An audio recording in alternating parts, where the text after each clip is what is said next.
We are up to session 18 now. We've been playing this game for just under a year. I guess next session will be the full 1 year mark, given what my notes say about this. But since it's been a couple weeks, I will give the summary. So in the session prior to last one, you were imprisoned in the dungeon underneath the Kundarak Keep in Black Pit. You managed to get out of there with help from a friend who sent their familiar in to give you a note, and fought your way out, finding yourselves in the hills outside of Black Pit itself, where going down a side path to avoid pursuit, the area got foggy and moist, and you ran into the ghost of Pyelius first, who was both alternatively seemingly trying to lead you down the path that would lead you to the angry ghost of Durak Kolkarin, who died in your assault on the caravan and drowned to death after hitting his head, and who wanted the life of Pebble in payment for his own loss. But you managed to, or more likely, Pebble managed to shake Pyelius out from the control of Durak, and you managed to confront the ghost and finally vanquish it. As that combat ended, you saw a very bright red-orange flash on the horizon that was blinding as the Night of Long Knives actually began in Black Pit. Going back, you could hear the screams of people and saw there was an enormous crater in the ground in the northeastern portion of the village, a section you hadn't really been to as much. And there was a blood red cloud with red orange streaks of lightning that was growing steadily in the midst of it. Many people, mostly the dwarven retinue of Deleuze de Kundarak, were running into the crater to try to see if there were survivors in the ruins of the buildings that remain there. As you all got there, you immediately split up because that's what the rules say you have to do. So, first, Lee flew up and was sort of taking in the vantage overall, seeing what was going on. So he got the sort of first overhead view of things that were going on there. Lee then flew to the airship that was still nearby the keep, although it had been blown off its moorings and the dock that it had been using between itself and the keep had been knocked over. He talked to the half-elves and sort of explained to them what was going on. So they began to prepare to evacuate, and pulled the airship back up to where the dock was and made a sort of makeshift dock. Lee then flew into the keep and ran into Cargill, the researcher, who then led him down into the research wing underground, where you managed to warn some of the researchers to get out.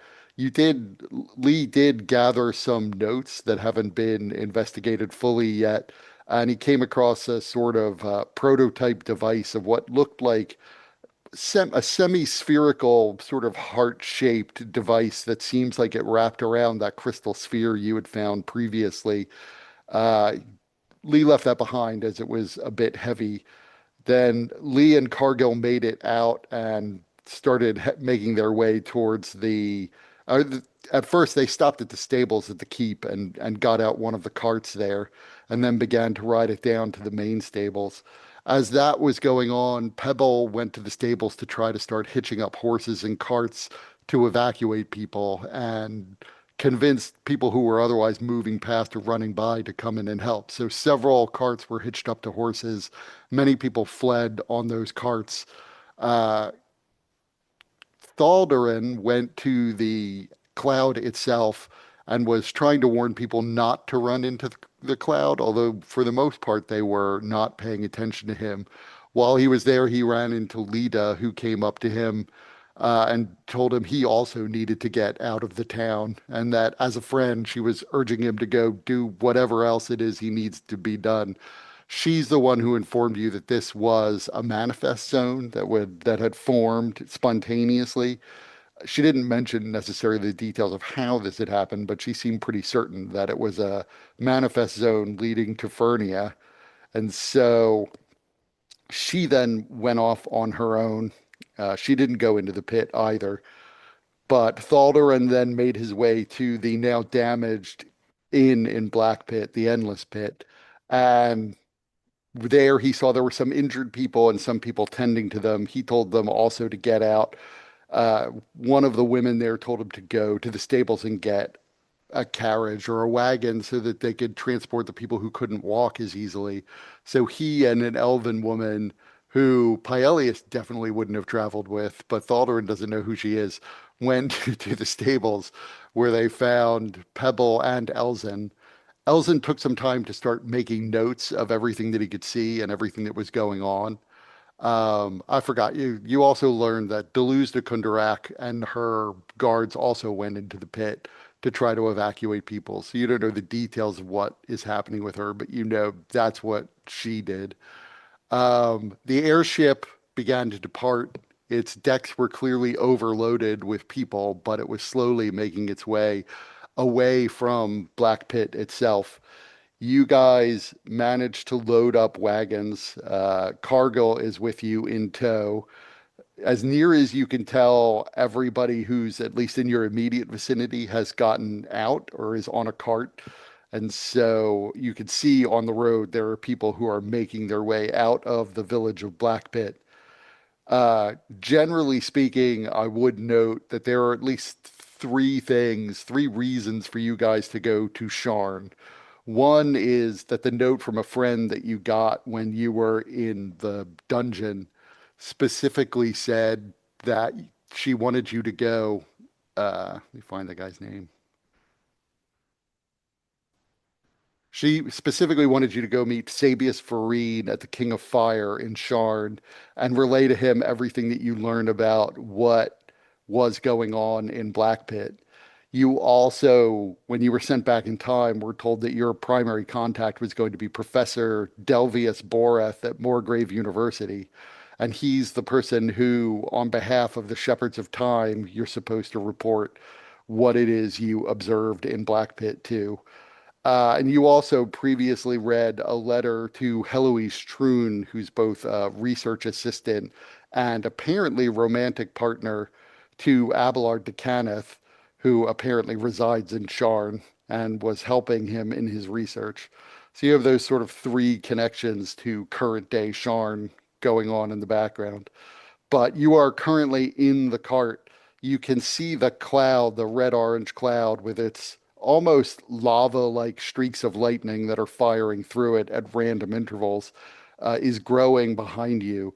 The rate at which it's growing seems to be increasing. It was pretty slow at first, but now it seems like it's approximately doubled in size, and so its rate of growth must be accelerating.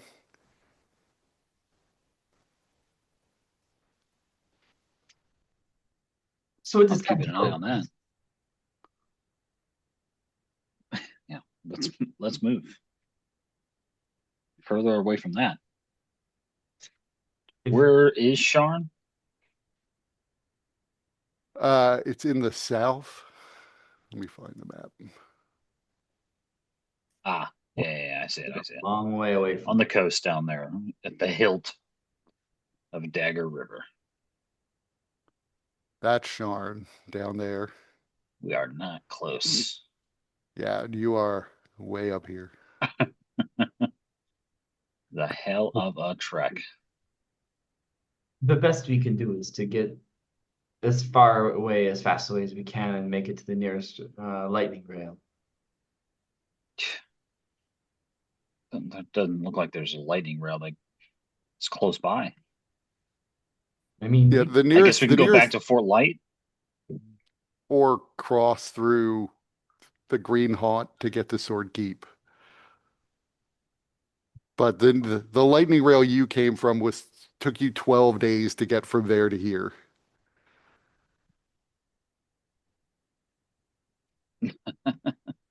So it's 2 weeks just to get back to the lightning rail. I that what you're mean, saying? I Yes. mean, are we in a hurry? I didn't know we were in a hurry. I, we can't hurry, really. So the best we can do, the most efficient path would be to go back to the lightning rail. Oh, we get to ride on that big thing again? That'd be so cool. Although, I hope that we don't encounter more of those guys that didn't like us because they just really didn't want to hurt us. And that was a not a good situation. So hopefully that doesn't happen again. Well, if it does, we know what to do. Cool beans. Cool So I beans. mean, if we, it is possible if there is others who are fleeing that we can ride in their caravan and uh, you know, save a little bit of the journey. I should Yeah, point out we have just our own cart and donkey or whatever. no, it's a horse. Okay, It's Sticky Poo. right. All right. Yeah, I mean, we can. These a, a bunch of others people are on this exodus, so there will be strength in numbers, and we can assist in their defense should something happen on the road. So as you ride out, you realize immediately, like obviously there's no plan here. The people who've ridden out, for the most part, don't really have supplies. The good news is for you guys that uh, you managed to nab your original cart, which you had loaded up with supplies, feed for the horses and food and water for yourselves, planning on camping out in the hills initially. You then rode back in, and that's what got you caught by the Kundarak and put into her dungeon. But Mhm. other people seem as though they're fleeing. Their plan might be to flee to nearby villages. You can already see as you're leaving town, like just a few miles out, some people are just pulled over to the side of the road, preparing to wait it out where they are. I I would probably warn those people not to wait long. That's permanent. And so make me a persuasion check as one of the guys steps up and says, "What do you mean it's permanent?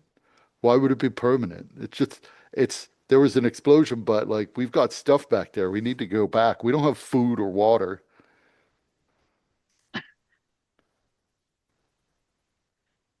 It's not there anymore. That's our home."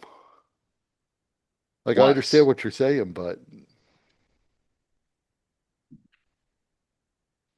so you are able to persuade this guy and the others that they need to keep moving. As you look back, cresting over the top of the hills, you can see the top of one of those, some wisp of that red cloud, which means it's getting pretty high into the air, probably at least a few thousand feet into the air at this point. And you manage to keep people moving outward, most of them still having no particular destination in mind. Most of them headed to a village called Grenwald. Grenwald just happening to be the nearest village to them, although its population was not much bigger than Black Pit itself. And it's still probably like 40 miles out from where Black Pit was, in a somewhat less arid part outside of the hills themselves. Are Where do we you far? guys headed? Where's that? Is that Uh, along the way-ish to Fort Light? no, it's a little bit to the south. It's about here, Hmm. but it's the nearest sort of well-known settlement that isn't like, a private farmstead or just a couple of houses. Some people would be headed to Cragmore, definitely, but those would probably be the people who have enough supplies to make it to Cragmore. Hmm. Cragmore will take, 3 or 4 days. That's the group of people we want to group up with. I think we should trace the way we came, even though it may take a little bit longer. You just don't know. I don't know what would wait for us in the green hunt. So you start headed north. Again, this isn't so much of a caravan. This is because people are just moving at their own pace. You travel for a while, but eventually see that poor planning is weighing some of these people down. Some people's horses aren't moving that fast. You find a broken down cart that people are trying to repair. They're not in a single group that would be sort of easily defensible, but there are larger and smaller clumps of people who are moving. A lot of people are just on foot because not everybody in town left via cart. Many just fled as quickly as they could, and not everybody had a horse. Right. So, how far are you going to travel before you guys are ready to rest? You're, by the way, also periodically telling people to keep moving because every so often people pull over and decide they'll just stop for a while and see how things are going. But Thaldarin is convincing enough to get them to continue moving, and the whole event frightening enough to get them to be easy to persuade. Oh, that does remind me. I do have 2 levels of exhaustion. I don't know what that did to that check, but Uh, yeah, we'll say they're really easy to persuade then. Thaldarin just is like, you guys should keep moving, but whatever. I am too tired to deal with this. it's fucking knocked down twice. At some point while we were traveling, uh, Elzen would turns to Lee and says, "Lee, would you hold on to a trinket for me? Okay. Keep it somewhere safe. It is important." And he hands you a necklace that is, when you open it up, it has two faces of uh, like Eberron shard. It's kind of like a pink ruby kind of crackling stone. And he hands it to you. Okay. Any reason why? I'd like to take a rest, and I know Oh, I'll be safe. And then he vanishes. okay. Hmm. And he reappears in his own little schnazzy pad.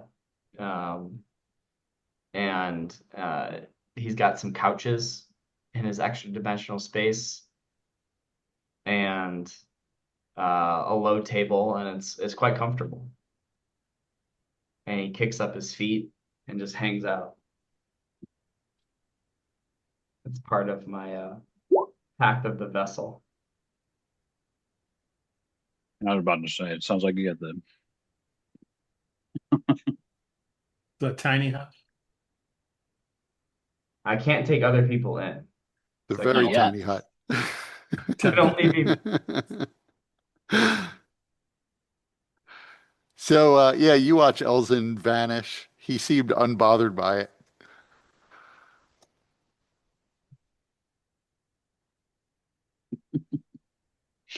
Wouldn't it be funny if you just dropped it? As you're traveling behind a cart in front of you, you watch as they start to there were things in some of the carts, and so they're sort of jettisoning things they don't need over the side. Um, One of which you see is a crate marked with the symbol of House Civis, and it comes sort of crashing down onto the side. Everybody, give me a perception check, except Elzen, who is chilling in his own special space. Perception. Believe I have exhaustion. Incredible. I'm fucking falling asleep, so probably laying in the cart. So Pebble, you're the only one who really sees this, but as the crate lands, it cracks uh, and partially opens up, and you can see there's some sort of glittering gemstone inside of it. How far away does it land from me? So they sort of heaved it over the side. They were probably about 40 feet in front of you when they heaved it over the side, but you're driving in that general direction. So you pass within about 10 feet of it. Uh, well, given Pebble's love of shiny things, he immediately dives for it and tries to see what it is. So in the crate, you find mostly it appears to be filled with packages, so, all of which were addressed to people in Black Pit. But the glittering thing you saw, as it turns out, is three different gemstones, one of which is sort of glowing softly and is a sort of pearlescent color with a golden glow coming from the center of it. Another one is blue, and then a third one is a sort of odd pinkish color with like a hunk of brownish rock at one end of it. It's sort of like an oblong ovoid shape with facets on it. They're all very pretty, but only one of them is glowing. Oh, these are very pretty. And then I imagine Pebble as a Pengull, like because of the nature of his feathers, he can kind of just put them into his feathers somewhere, just to keep them close to his body. Listen, I could buy into I that. thought you just ate them and then regurgitated them later. I just like the image of Pebbles just like rummaging through his fur and just pulling out random objects, like a tricycle.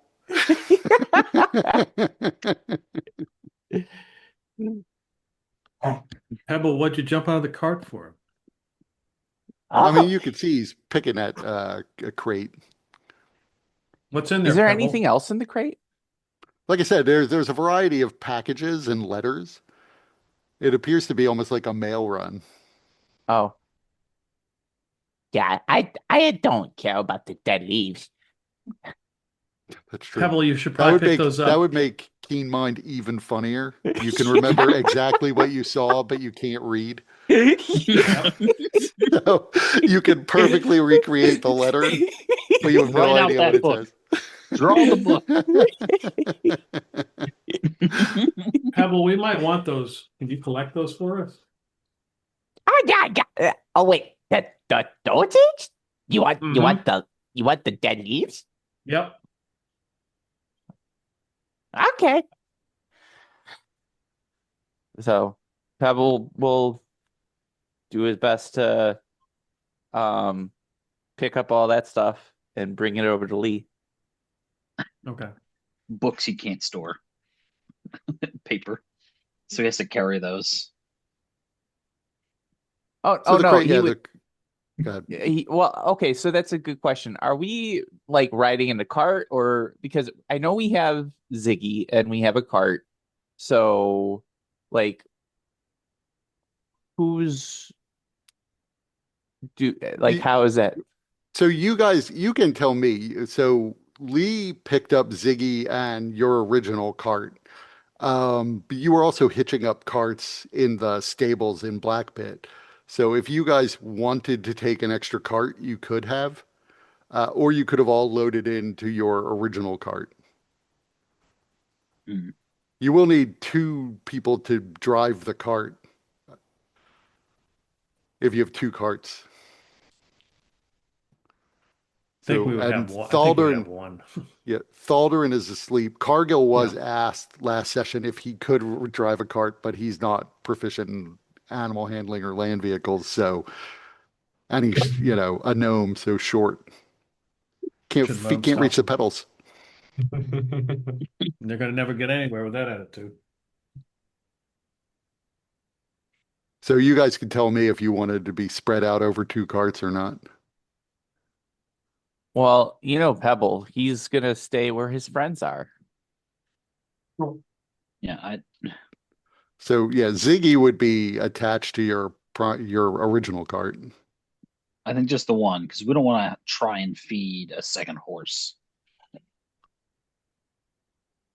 I guess I'd be driving the cart since Elson is in the bivy and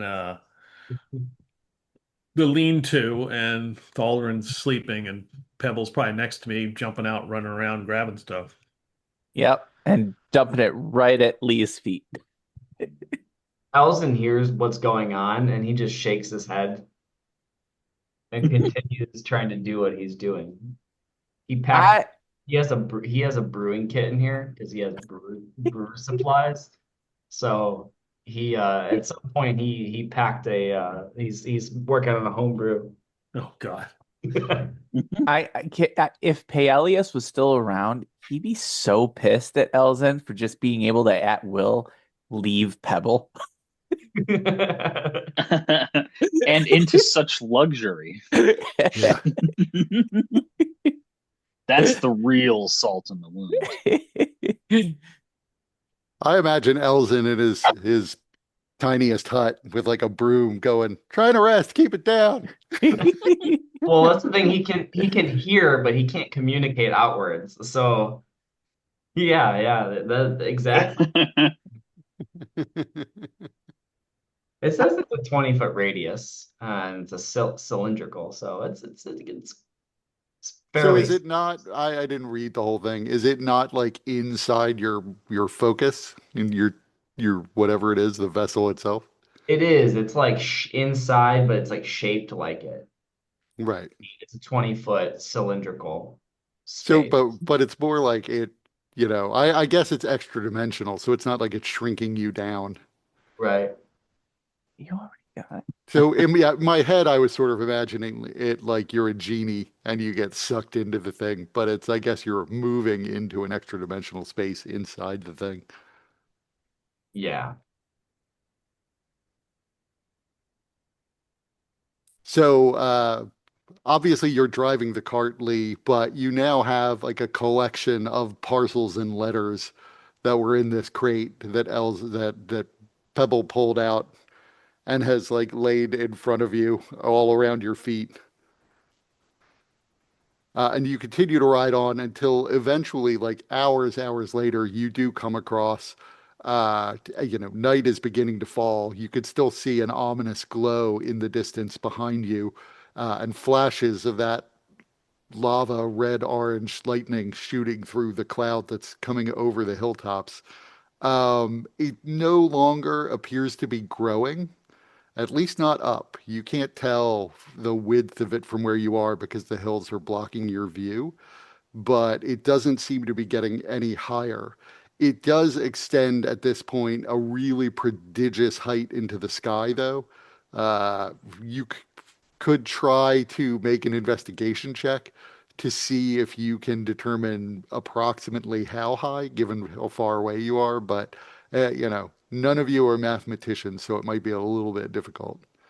But high enough to reach over the tops of the hills that are obscuring your view. And it's roughly been now about 8 hours of you driving.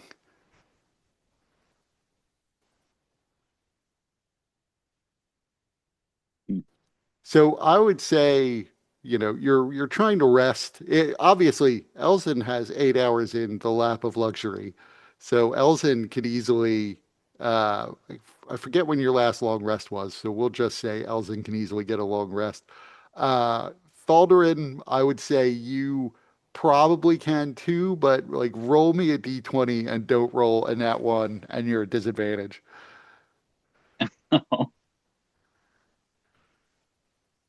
Disadvantage.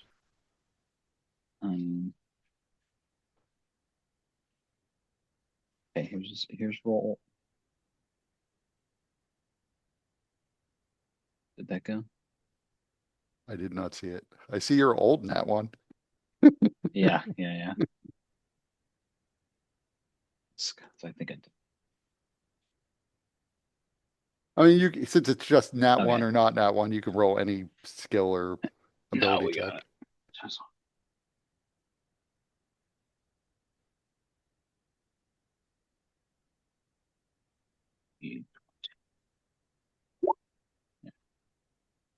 Woof. There's So I one. said at disadvantage. Yeah. So 5%. Yeah, Okay. okay. You are able to also get a long rest then. Okay, cool.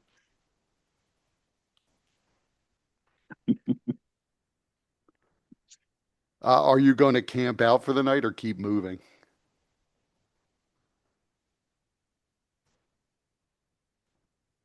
Um, I don't know if Elzin's coming back. Maybe too nice. Event at some point, Alzin, when he hear people be settling down, like if they're like camping out, he would come out and he'd have with him th 4 glasses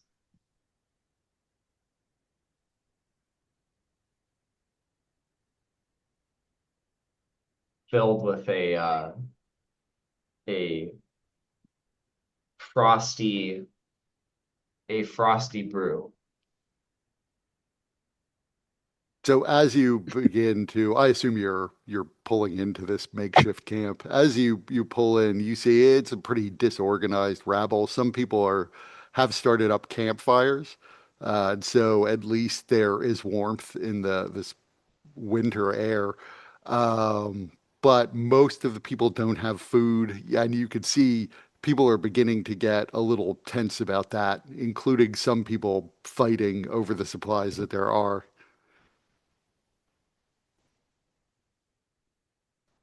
And you would realize maybe not Pebble.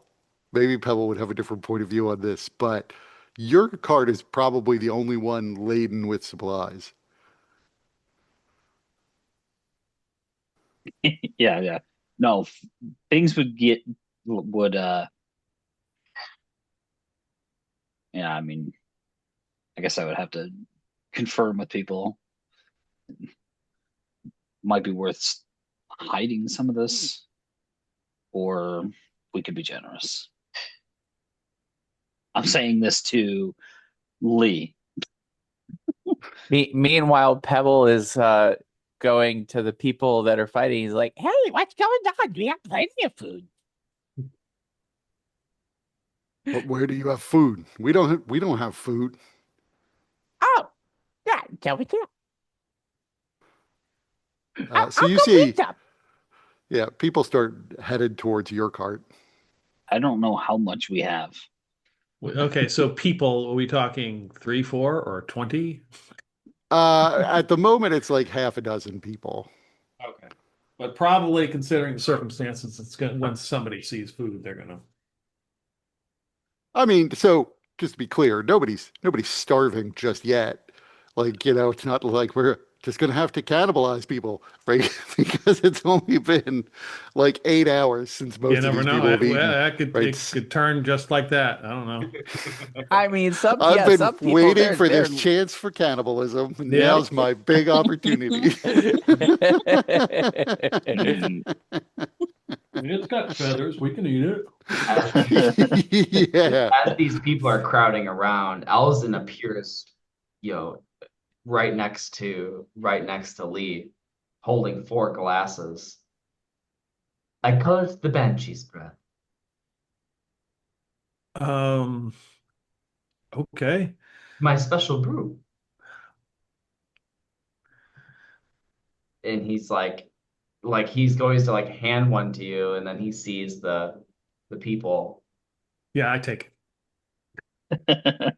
It's white. It's a white swirling liqueur. Okay. How's it taste? It's sweet and like Yeah. a Yeah. like Did a you roll or is this just, how good is it? well, Yeah, I did roll, and that's the that I did roll. It's not for quality. Oh, okay. Right, but he means a brewing supplies check to see if you did this right. Oh, okay. Hmm. Mm.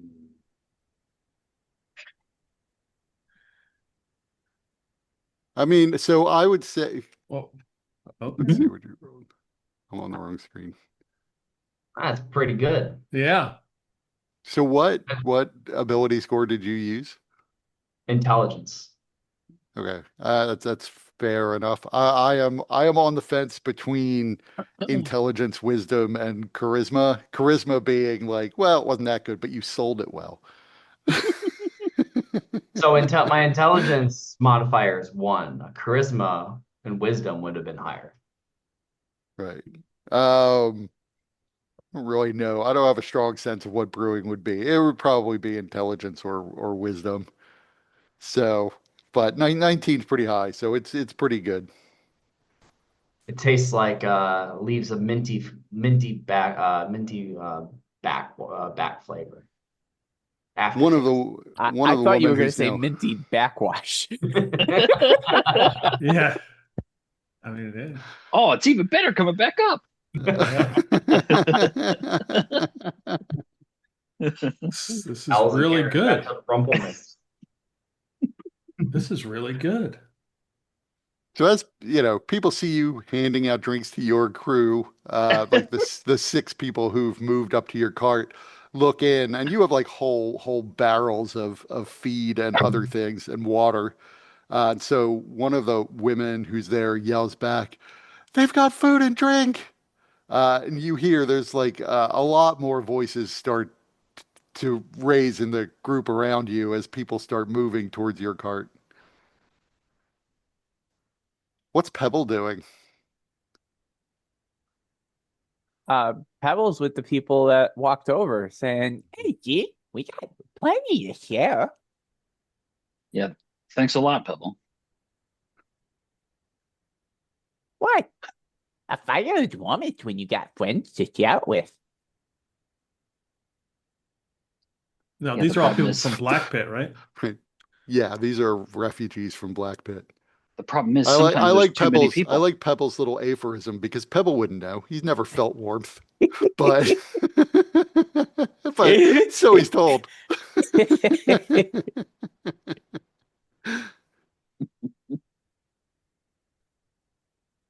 We only have so much food. We can't share with everyone Why not? because it wouldn't feed everyone. But so we don't give them food since they would eat too much. I don't get that. It's If a pe- difficult thing to do. What we need is to help these people find their own food. well, we can do that when better when they don't like hungry. I agree. People tend to be better at working when they are hungry. I I agree. Just as long, we need to feed ourselves too, remember? what kind of food do we have? Is it just like travel ration style food, like dried goods, jerkies, Yeah, or it was mostly stuff that would last you a week or two out in the hills.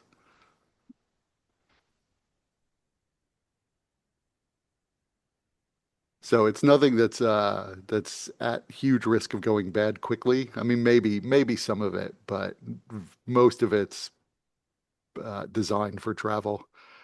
And you watch as a half orc man begins to climb up the side and climbs into your wagon. how about I how about I cook a meal for us? That will calm everyone. This isn't self-help. Um, He is trying to pry the lid off of one of your barrels. He's got I a I dagger will out. I will put a hand on him. Uh-uh. It's enough of that. We're starving here. We need the Are food. you? You just left. You look pretty healthy to me. Get off the cards. Yeah, you climbed up here, So you wielding that can dagger like you know what you're doing. so you can make me either your choice, an intimidation or a persuasion check. Yeah, suck at Um, both of them. Can I help And Thaldrin? yeah, and you could do it. So you've lost one of your levels of exhaustion from your long rest. yeah. So you're not at 2 levels anymore. So I think this is still a disadvantage. But are you playing the that's 2020? canceled out by the help you got. Are you using the 2024 exhaustion or the 2014 exhaustion rooms? The 2014 exhaustion. Okay. Um, I, I'm gonna action point because an 11 doesn't feel good enough. Um, dang it. I thought I had a thing here.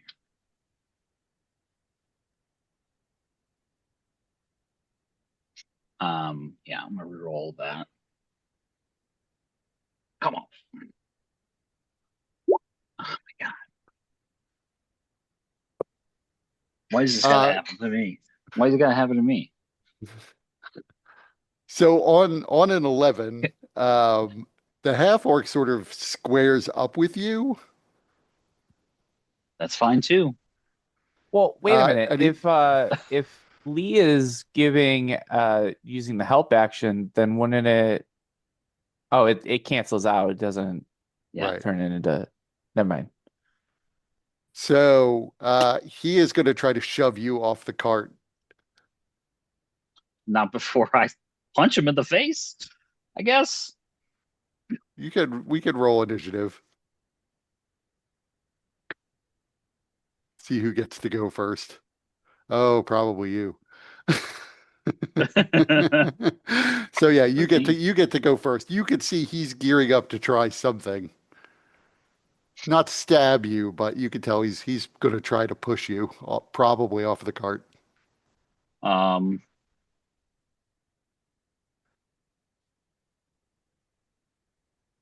yeah, I think I'll just grab him and sort of stop his attempts to just I'm gonna try and grapple him and Right. stop him from trying to do that. So I'll roll my athletics.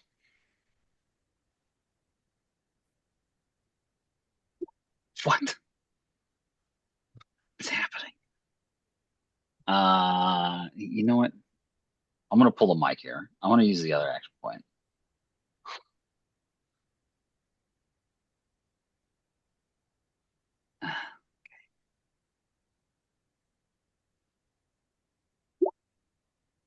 So you are able to grapple him. I'm like, don't try it. So It's not a good you idea. spin him around and have his arm pinned behind his back. And I go to start moving him off of the cart. So you can drag him and drop him off the side of the cart. While he's grappled, can Elzen wants is going to summon 10 good berries and try to put one or two in his mouth. Yeah. Okay. I mean, he wouldn't if he sees you're putting a berry in his mouth. Well, he might be a little bit suspicious. So, like, make me a persuasion check. It's a poison berry. Right. A spell they I, do need. That's perception. Oh, sorry. Persuasion. Yeah, that's enough. He Okay. lets you, you see, he takes the berry and eats it. In goes the choo-choo train. Now sort of like put hands out and like, listen, people, we would love to help. We have to be smart about it. Who here is a hunter? or trapper or has done any such work? Anyone? You see the elf woman raises her hand. I can cook I'm good at fishing. I, I'll look to the elf woman. It's like, ma'am, do you think perhaps you could teach a thing or two, or just take a look around, see what might be hunted for out here? I can go look to see what game's in the area. Would You you know like what? assistance from somebody? Yeah, you know what? I'm a really good cook. I'm sure I could take some of these things and be able to make sure everybody gets a good meal. And it doesn't have to use too much. I am proficient in cook's tools. So is Elzen. He would insist that we cook together. Oh, yes! Yes! I'm gonna put the fires out by standing too close to him. Everything he makes is like ice cream and popsicles. No matter what he puts in. I've made frozen meat.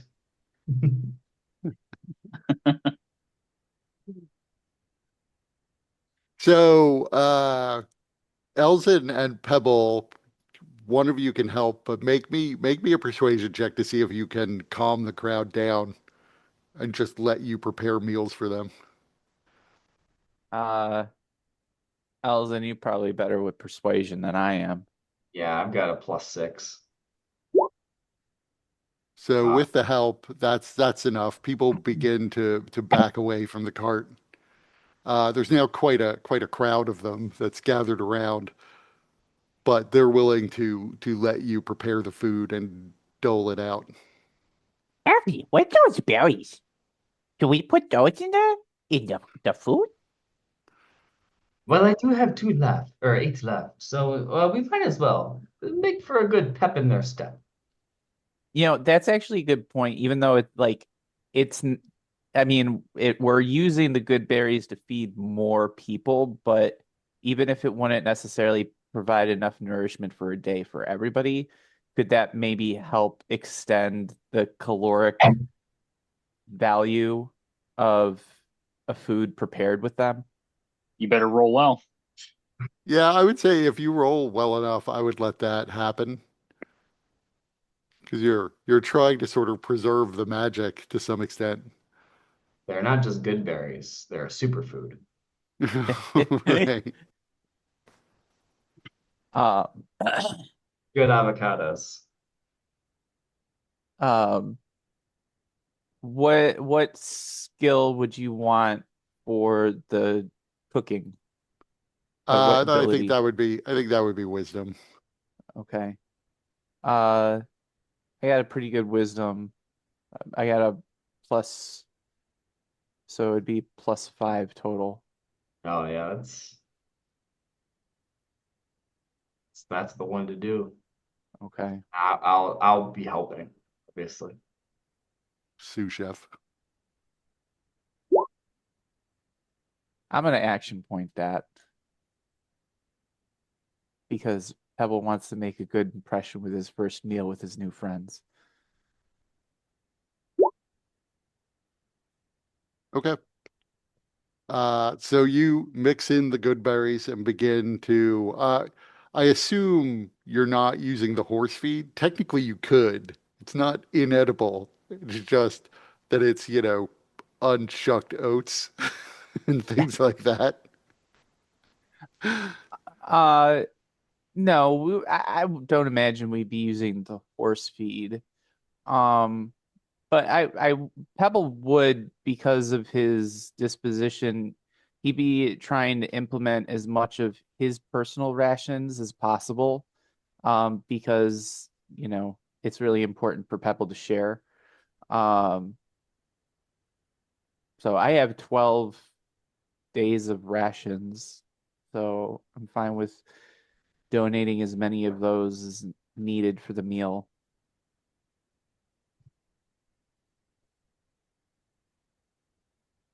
So, like I said, you had a couple weeks worth of food 4 people in the cart already.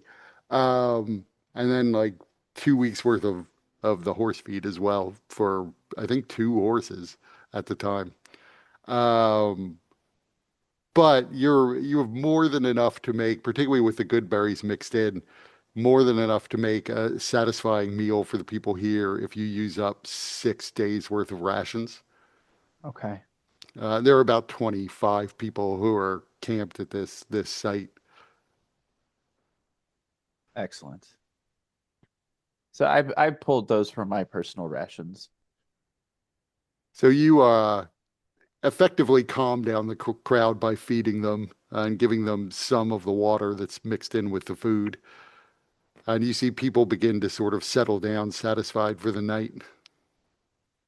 Pebble would also make sure that any of the kids there he'd be entertaining with fire shows and just general Pebble based joy.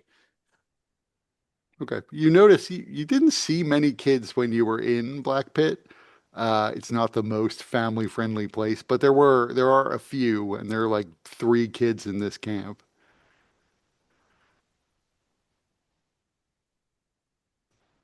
And let me send a quick message to Lee.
Oh, I guess I didn't send that to Lee because I typed a period instead of a dash. I won't look.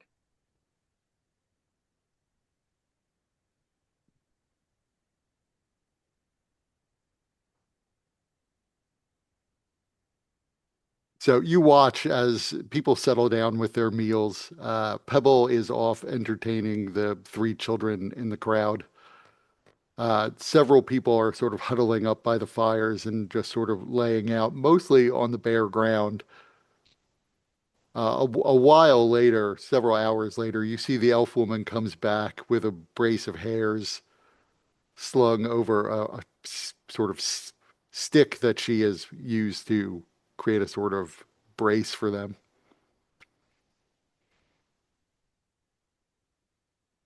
There you go. Some to add to the food. And she divides there's not like enough to like feed everyone for like a whole day, but she basically gives 1 hair per cart out to the people who are there.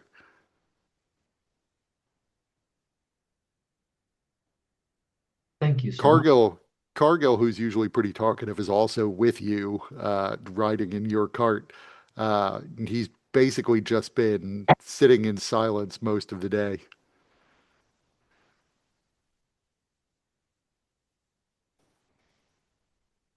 It's Cargill. Are you okay? I'm just thinking through the implications of everything we saw. I mean, that was some sort of detonation of the devices that Abelard was making. I'm sure of it because I mean that's what I heard. That somebody accidentally set it off, and it created, I mean, what looks like a super intense manifest zone. I had read in some of the correspondence I'd seen about the manifest analogous zones, these mazes, but I thought they were just theoretical possibility, but there was one. Apparently, a partial gateway connecting us to Fernia. Fernia shouldn't be anywhere near this region of Eberron at this point in time. Yes, it shouldn't be anywhere here, period. I mean, there are Fernia manifest zones in the real world, so there are some places it gets close to. And then periodically, the planes shift in their alignment. But I know a fair bit about the planes, and there really shouldn't be any increase in the strength of a Fernian manifest zone at this point. Do you know what? Do you do you do you have a sense of what sort of what sort of device could cause such a thing? It's inconceivable. What kind of magic could create a manifest zone? They're forces of nature. They're not even necessarily magical in nature. Hmm. Apparently, the spheres I was creating were to encase some object that can explode and in the process can create a manifest zone. A very localized, extremely intense manifest zone. Something like a shard. Well, I mean, obviously dragon shards are involved in the device.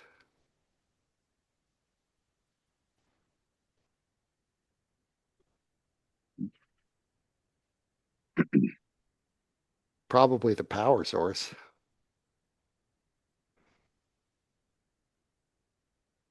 Elzen discreetly starts writing. Sounds like sounds like a bomb was made. Well, that seems unlikely. I can't imagine why anybody would want to create a bomb that would create manifest zones. Might be some sort of portal technology. The ability to create portals to planes would be pretty powerful. Hmm. And Incredibly the unsafe. and the ultimate goal is to usher in a new age of creation and peace. Bombs would hardly do that. But I can imagine how dangerous they might be if somebody untrained was tampering with them. Well, despots have used many excuses, including that one, to build weapons of war. I would not trust. Are you saying that whatever happened might have been might have resulted in a different outcome if somebody else was messing with it? Would whatever it was? Sure, could always happen. If you have an object of great power and you tamper with it, that object can explode. I mean, the Decundaraks, the Aurum, they're not. They're mostly interested in money, power, sure, but mostly the Decundaraks want cash.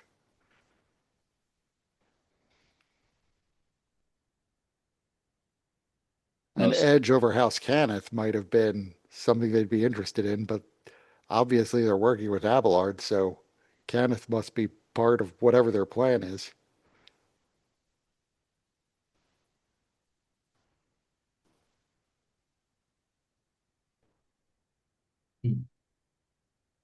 But I'm trying to put together in my head the components in a way that would cause something like this. But I don't think I know enough about the design of the device.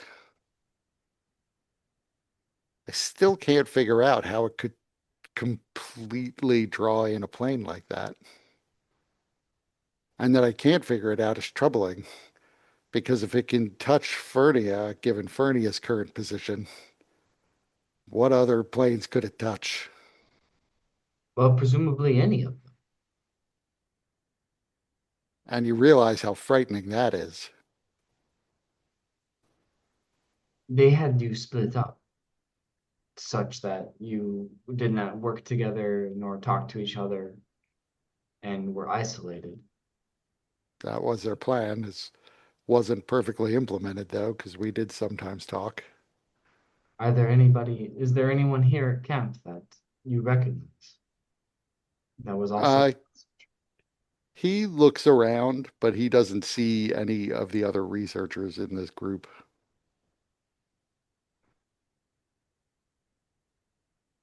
I mean, I've ran think into your about all lady the friend weird, before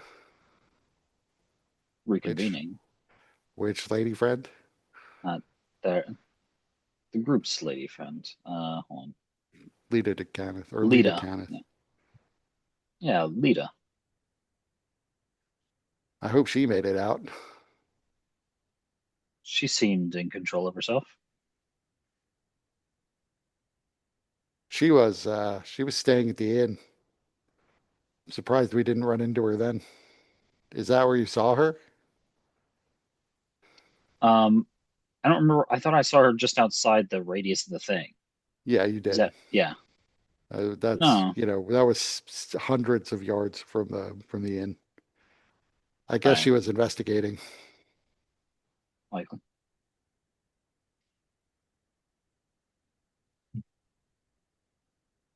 I offered her. I offered for her to come with us, but she seemed to have other business. Or, like I said, she seemed to be perfectly in control of herself. Oh, I guess I don't know her that well. I'd have been eager to get out of there because I was eager to get out of there. I mean, she is a Decana. She may have more curiosity about Abelard's role in all this, and therefore have more of a reason to stay. I mean, when I talked to her, it sounded like she didn't really know who Abelard was. She tried apparently to do some research into his past and couldn't really find out much about him. So he was apparently, I mean, the whole Decaneth split, right? Uh, is that something Elzen would know? Probably not.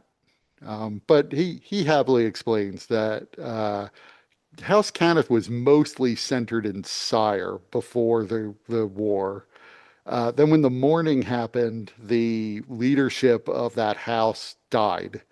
So since then, House Cannith is sort of splintered into three separate groups, with each one having a head that is attempting to sort of consolidate their power to become the new leader of the reformed House Cannith.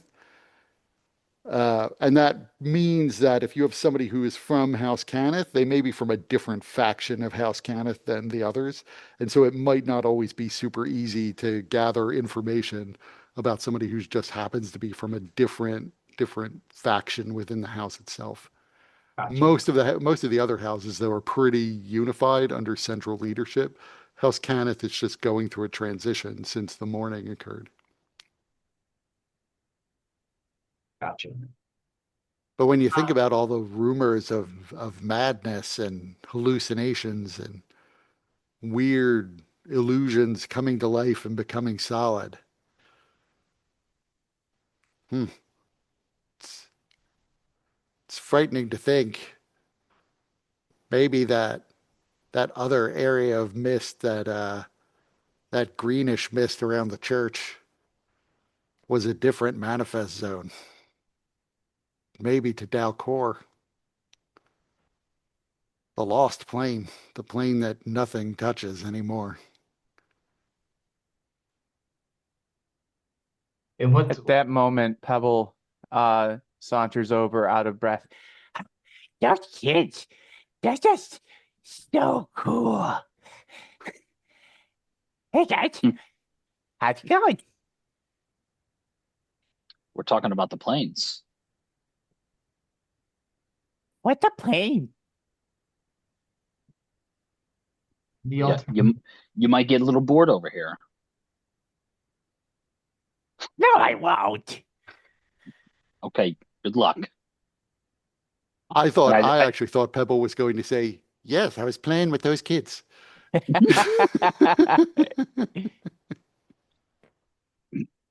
That's a much more Pebble response.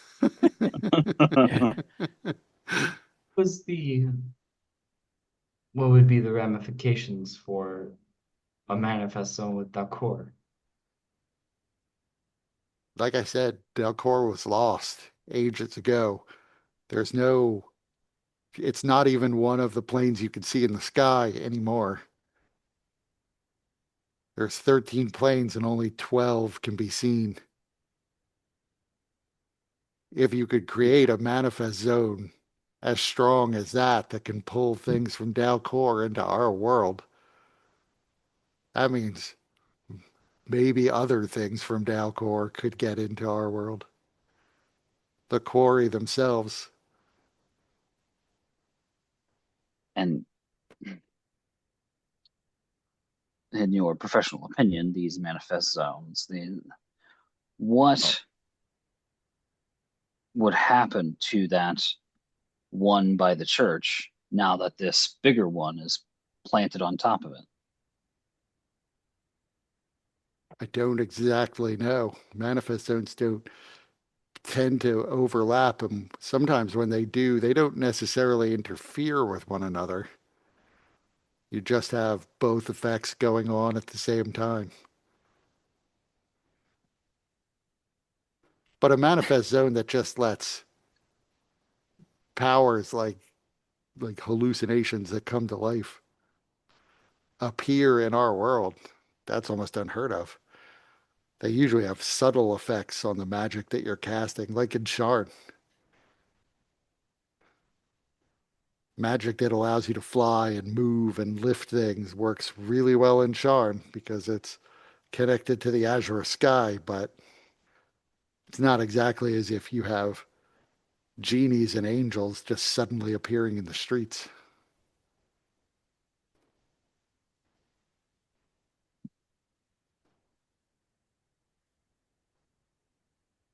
And it's troubling that it looks so much like the mists in the morning. I don't know for sure that they're related, but they could be. Well, we will have. I think the best thing that we can do, well, rather that you can do, is to look for any researcher that you can find and try to put the pieces together and reverse engineer what Deleuze de Condorcet had created. I think that might still be hard, but I can certainly try.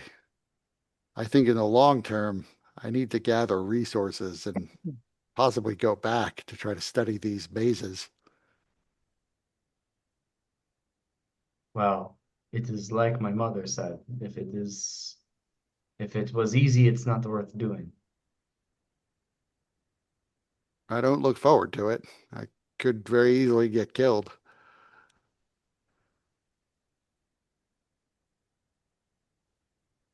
Imagine a world filled with this green mist, a world filled with everything you know covered, enveloped in it. Things that want to kill you. It is a frightening thought. That is the alternative. I mean, luckily, didn't seem as though the maize here grew enough that it would cover the whole of Eberron, but far too much of it.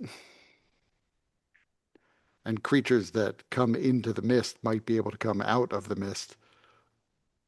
Oh, that's probably what happened with that thing that attacked me at night. That flying horror of a creature. It was the creature that came in the mist. You mean Well, it was like apparently camping in the church, which was in the middle of the mist.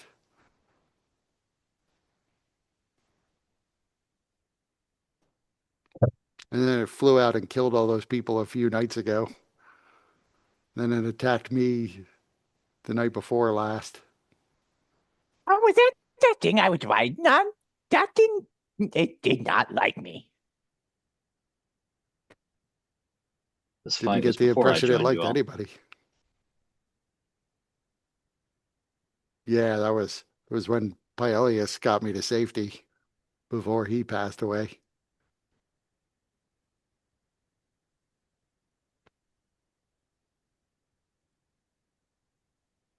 He takes out a notebook and begins writing things down.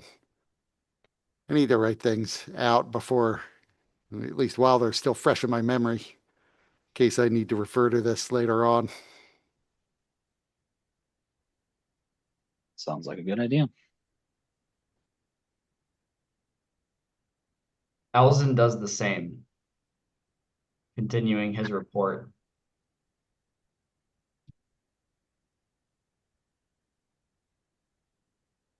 Sorry, you can't hear you, Mike. What you guys drawing? I'm writing out things that I can remember so that if I need to refresh my memory later on, I'll be able to just read it here. I am writing in Gnomish, so I understand why you can't understand it. It's not a common language. Those squiggles don't. I think you need more practice. He's not drawing, Bubble. What's that? What do you mean? He's Not drawing. It's called writing. what's the difference? I But suppose theoretically there is no difference between drawing and writing, except that writing is putting down specific symbols so that you can then recall exactly what your thoughts were in words later on. Each symbol represents a sound because this is one of the alphabetical languages. Not all languages are alphabetical. Many use symbols to represent entire words or consonant clusters. I'm looking at Bubble. I don't know what any of that means. All I know is that you wanna think thoughts that you already thought. Why don't you just think them again? Because sometimes you forget them. So Right, then Pebble. that just means that you got new thoughts that you should think about. But I may need my current thoughts. Hubble, let him draw I mean, he can do what he wants. I just that doesn't make sense to me. before he forgets. There is another universe in which a more rebellious Pebble is like, no, and takes the book and throws it into the fire.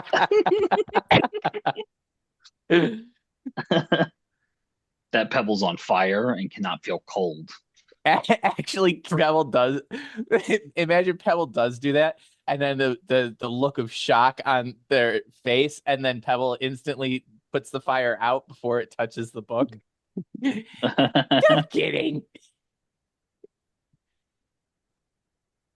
Paelius taught me that. Paeli taught me that.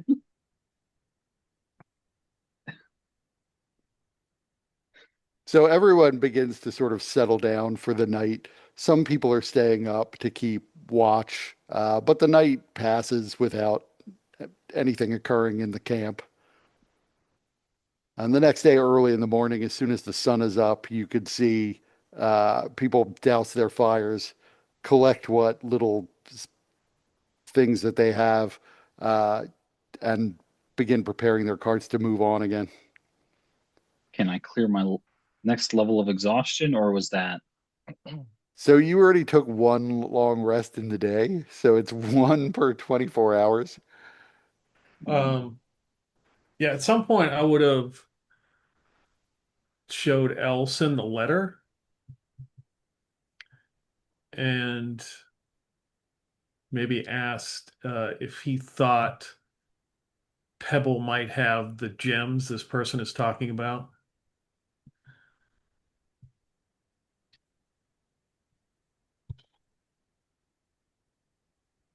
Hmm. And if he had any way to identify this magic. And Thaldra and I would say something to its. Uh-oh, I think I've frozen.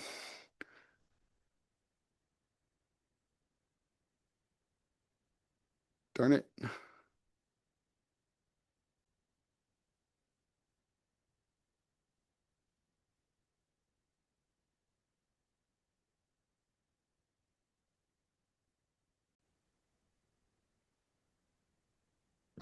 So I don't know where exactly my internet failed me.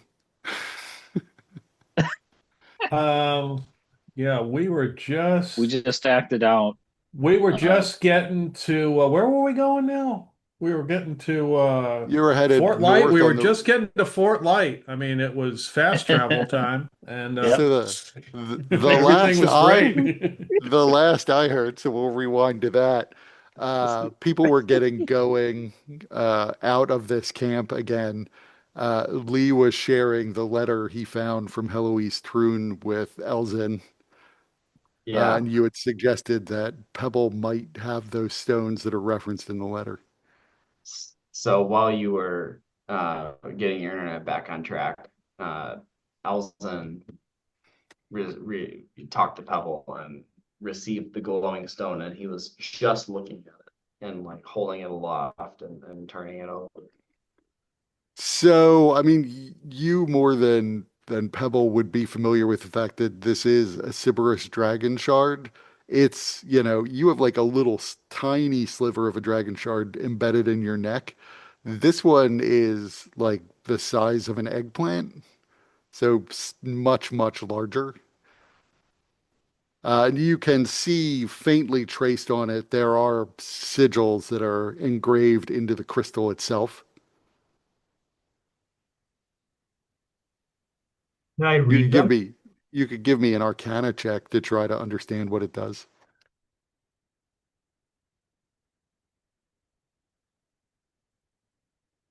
Oh, I think I have to restart roll 22.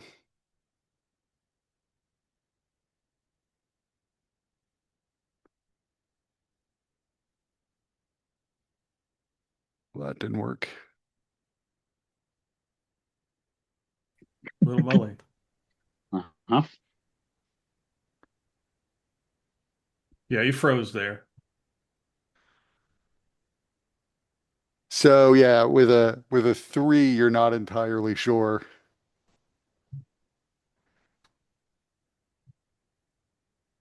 Little Mully. It has some strange markings on it, but I can't read it. Now, let me have a look. He hands it to Thaldurin. Hey, Molly, can you tell me Yeah. about this thing? Go ahead and make me an Arcana check.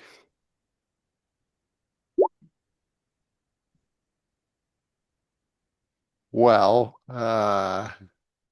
23 is pretty good. It seems as though this is designed to alter and adjust magical emanations. So things like, your magic missiles, your fireballs, that sort of thing. It looks like it could do it at a great distance, Oh, there you are. but you'd have to, you'd probably have to play around with this thing to figure out how it works exactly. It's clearly what the runes are there for, though, to allow you to adjust the output of a magical emanation. All right. Seems pretty Unfortunately, clear. you Seems pretty you clear cut you're out going to right have to. before you started explaining something, and then Well, you that's an came back partway through. So, Mully explains to you that the runes are there to help whoever it is who's using this stone adjust magic that's emanating in the area. Things like, magic missiles and fireballs and, possibly other things as well, like the field in which the radius in which you can detect magic and that sort of thing. It appears to be sort of open-ended exactly how you can adjust, and he doesn't know the mechanics of it. So he says you would probably either need to find someone who understands the operation of this in detail, or play around with it to figure out how you can affect magic using it. Because it's not like there's an instruction manual on it, but clearly all of the runes he's reading are there to adjust magical auras in the area and over quite an area, an extensive area, like not even necessarily line of sight, though he doesn't know how you would adjust a field that you can't perceive.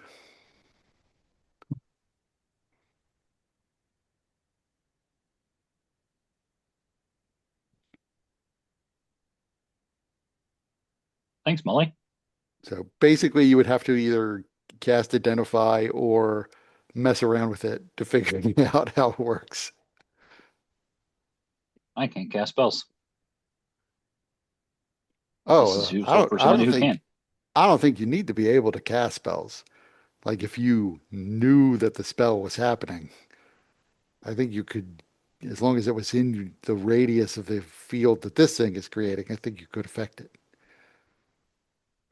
I see. Like let's say you have a wizard friend and he casts fireball. I think you could use this to affect his fireball. Interesting. Hey, Elzen, what spells do you have? Not to identify, but we'll have to. But I could cast some of the ones that I can always do and see how it affects it. Yeah, what do you have? So he like turns to a tree and casts Eldritch Blast on it. I sort of like hold this thing out, kind of pointed at it. Yeah, that doesn't seem to do anything. How am I supposed to use this thing? I mean, Maybe it's not on. Oh, make it's this is not in the effects. That's like a targeted thing. You have an area of effect spell? make me a perception check. All right. Perception, huh? I'm not very good at that. Hmm? So you didn't like feel anything, but you did notice that the internal glow, like I said, it's an oblong crystal. The internal glow is sort of spread throughout the center of the crystal, almost like a line moving through the middle of it. But it did seem to sort of ball up in the direction of the Eldritch Blast. So the magic in the crystal seemed to perceive the magic in the Eldritch Blast, but it just didn't affect it in any perceivable way. I see. Maybe we could try hitting it. Don't know if we want to do that. Hold it in your other hand. He does. And then cast your spell off towards. Shoots it again. So you see the same effect, like the magic in the crystal reacts to it, um, but it doesn't seem to change the effect itself. Basically, you'd have to take just like, an hour or two of messing around with it to begin to figure out what it does. Well, we have a journeys yet ahead of us. Do we tell? Can we tell if it like requires it being a spellcaster or not? At least. Uh, so it reacted the same way when Thaldarin was holding it and when Elzen was holding it.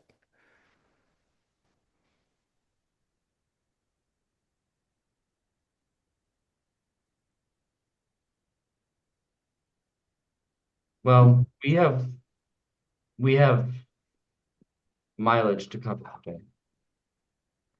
Yeah, just sit in the back with it or something.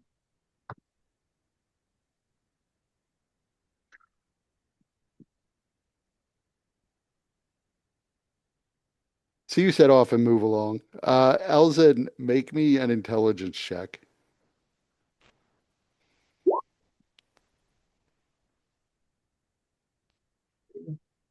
It's respectable. Assuming the highs are good. Let's see. So I just added for Elzen's view what the thing does. It's in the journal at the top.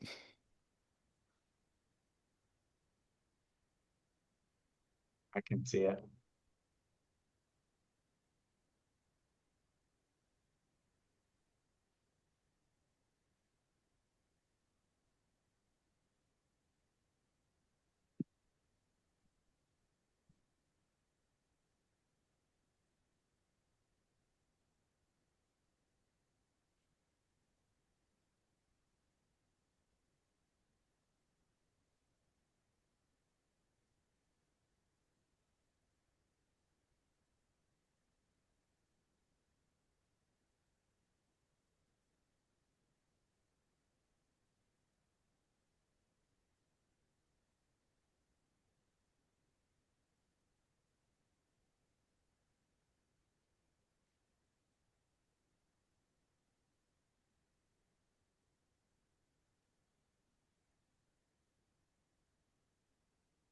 He's playing with it and like it kind of clicks. And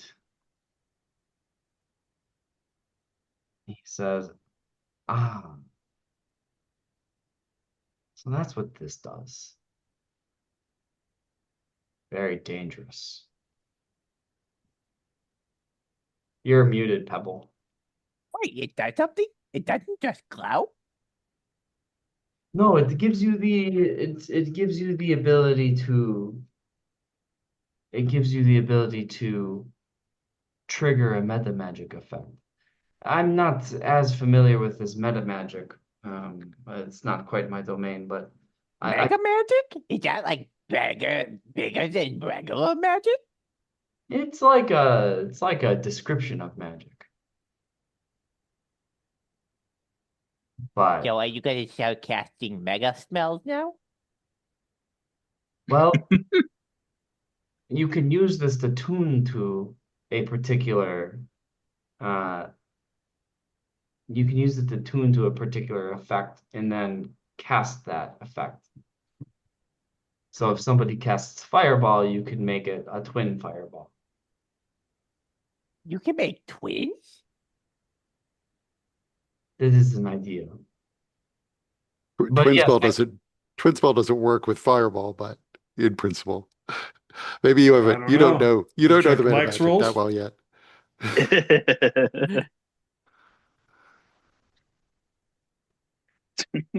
By the way, if it's not clear, Pebble's saying mega magic. yeah, Yeah. yeah. Okay. And Elzen's just ignoring Yeah. it.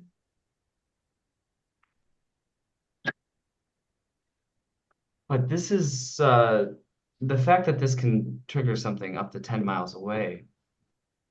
It is incredibly powerful. Say so. Yes.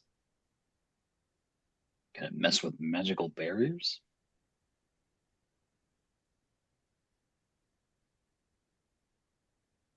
It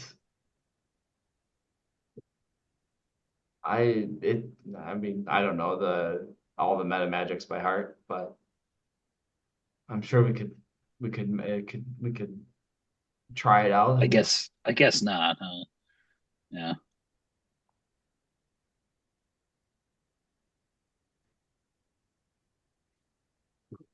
I forgot to say, the stone basically effectively grants you 3 sorcery points for purposes of doing this per day.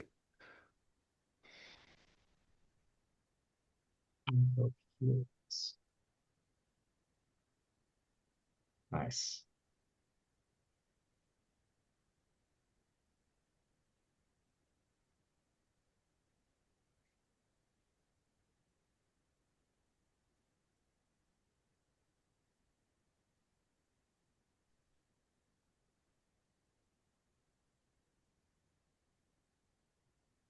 So the stone is a little better. You have to attune to it, but the stone is a slightly better for a sorcerer because they could use those sorcery points in more ways. In your hands, all you could do is use it to uh, create a meta magic effect.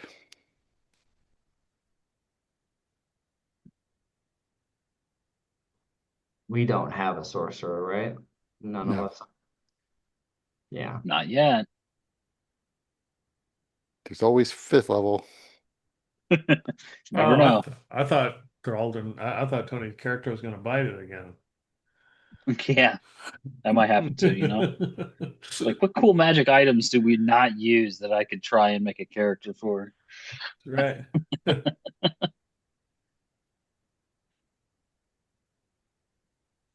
No, I think I could make some use of this now. But if anybody wants it, you're more than welcome to have it. Oh, but I found it. Do you want it?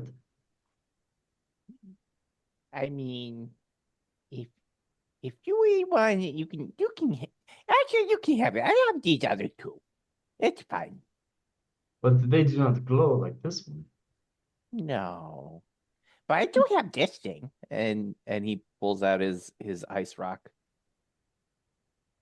You also have the two other stones that were in the package. Yeah, that's what I was talking about. I got the other two. So you can have it. We're friends. This really makes us friends. Because now we're sharing. Well, thank you. And we make a good cooking team. Yeah, we do. You make the best ice cream, Pebble. Thank you.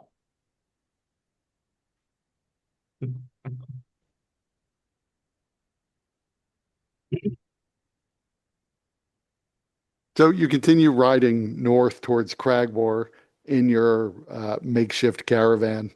Most of the days pass with very little going on. Your food supplies are starting to dwindle as you ration them out amongst people at night.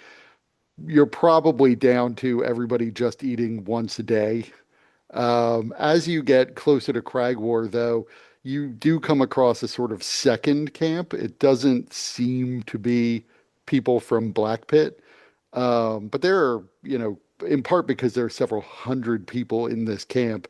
A number of them you can see are in rags, but some of them are uh, in armor. Most of it's tattered and pretty old. The camp itself is extremely muddy and cold, given that it's winter.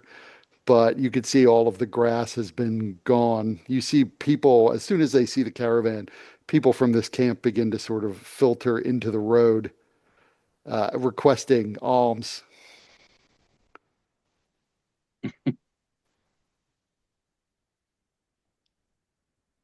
One of them comes up to your cart and says, uh, coin for a veteran from the war, as he hobbles over to you on a bad leg.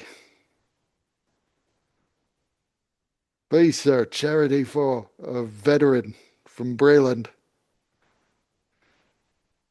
You want some coins? I got some coins. Here. And he hands him like a handful of silver pieces. So you give him a handful of silver pieces, Here, and he let's see looks. how many he gives him. Let's see.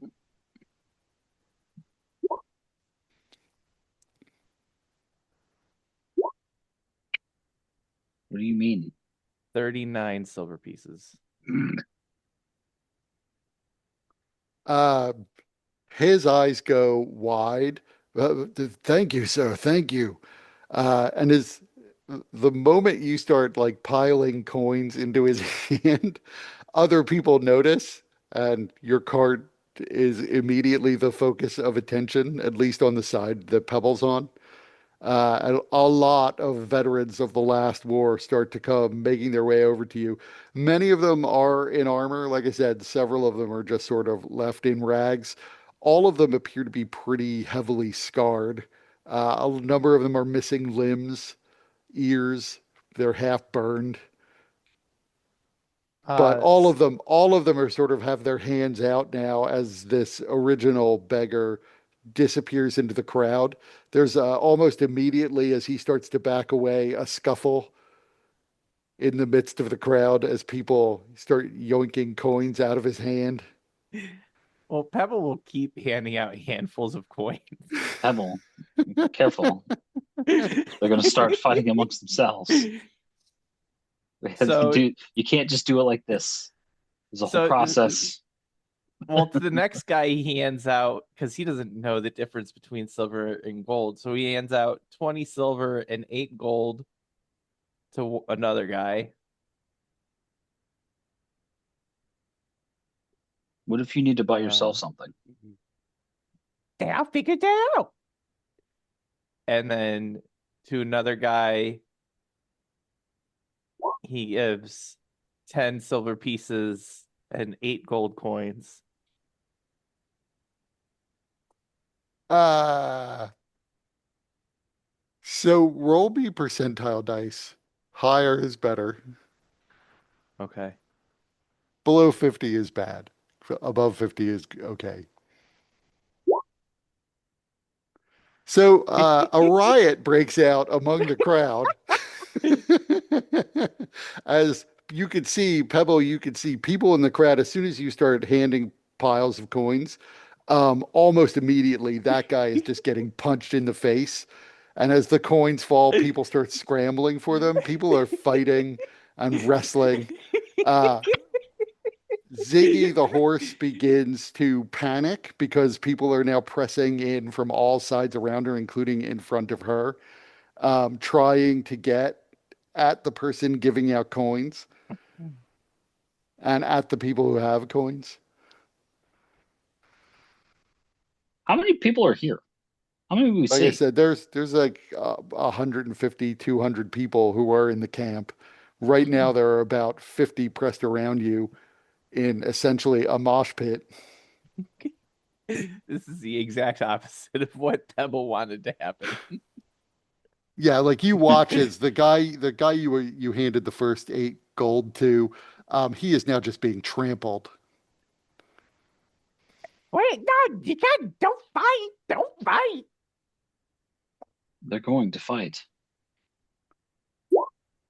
You begin to smell the distinct odor of blood in the air, and you see there are several people who have drawn blades.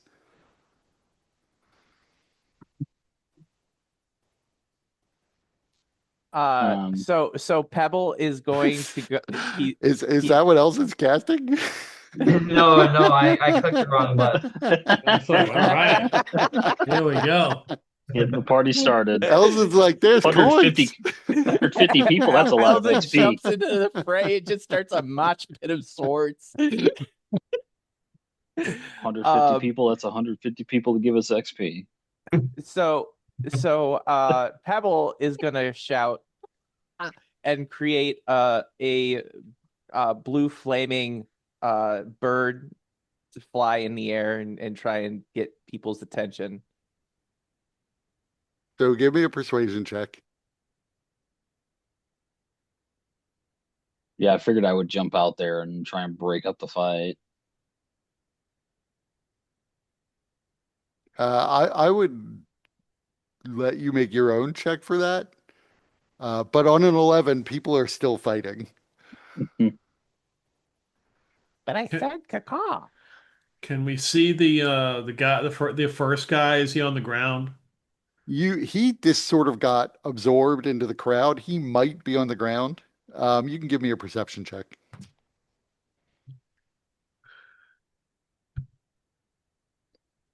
because he had a bum leg. You're sure he was knocked down to the ground at some point. He was a distance away, about 15 feet out away from the cart when he toppled over and went down. Okay. Yeah, that crowd is basically the one I'm jumping into right now. I can trust I tell- Lee to try and take care of this, the cart.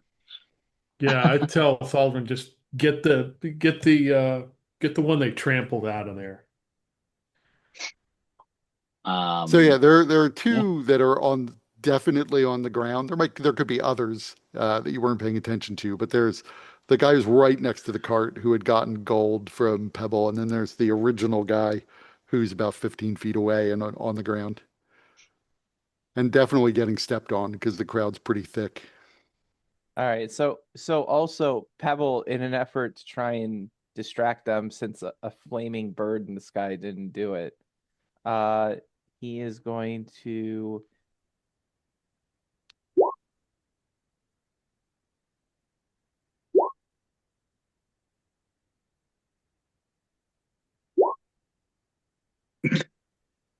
Continue he's throwing going to, coins. yeah, he's gonna throw 20 silver and 20 gold just like away from the crowd and be like, "Ah!" So yeah, that would definitely divert the crowd who would start running over to where the coins were thrown. Like ducks. So you see the mob begins to sort of thin out a bit. They're kind of re-congregating around where the coins were thrown into the air. Was I able to help the dude up? Yeah, especially after the crowd starts to move. Several of them do step on this guy as as they move, uh, because the shortest distance to the coins is the best distance. But you're able to get him up onto his feet again. He's in pretty rough shape. He probably has like broken ribs. Um, yeah. So I'll just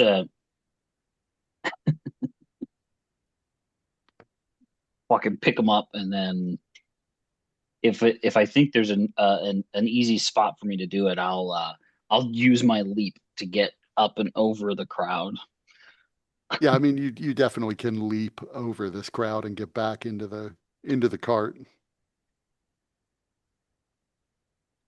Um, yeah. I'll get. I don't know where to put this guy, however. Can he fit in the cart though? Yeah, all of you can fit in the cart. Yeah. Yeah, I'll set him down on the cart for now. Okay.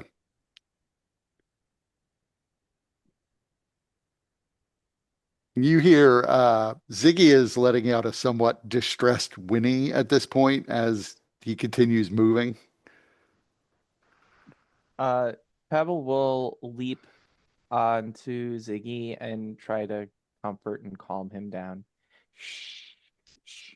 Okay, Yeah, Ziggy. as Okay. you land on Winnie, Winnie's on Ziggy, it whinnies even louder, and you realize Ziggy is now bleeding from like the front haunches where it looks like somebody stabbed it with a dagger or cut it right at the top of its front leg. Um, do I see any indication of who did this? You weren't looking at it at the time, so no, it's not clear even if it was intentional.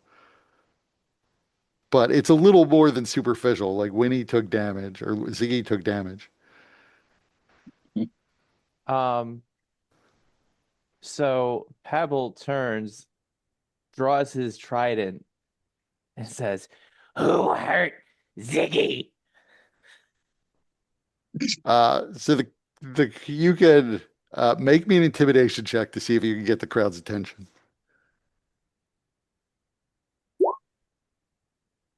Several people in the crowd sort of turn and see the enraged Pengal brandishing his trident. No one admits. Oh, that would be me. Uh, incite the group. I have more coins for whoever tells me who hurt Ziggy.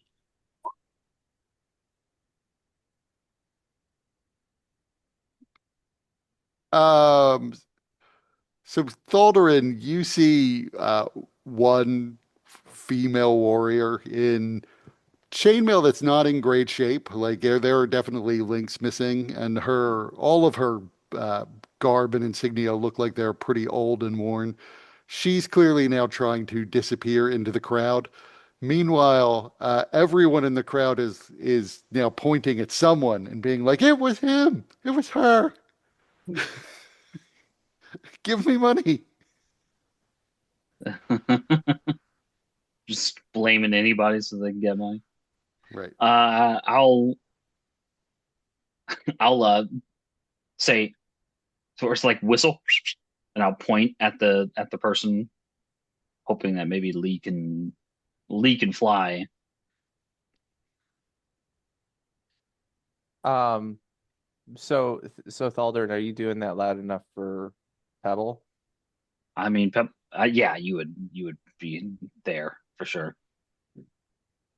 Pebble immediately jumps from Ziggy and starts belly slide bowling through the crowd, heading towards the person that Thaldern pointed out. So knocking down people as you go, you eventually get up to this woman.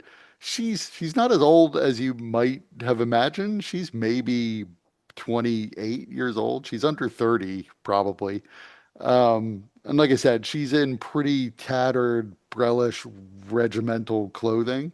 Not that you would necessarily recognize that. You could tell that her armor and weapons have seen better days, but she's standing there, still trying to disappear into the crowd. She turns to face you with a short sword in her hand.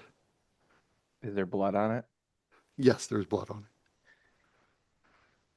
He doesn't even do it. He just starts pummeling. He's gonna jump through the air and just start pummeling. it. Okay, so roll to hit. Okay. Uh, Oh, roll to confirm. Oh my God. perfect.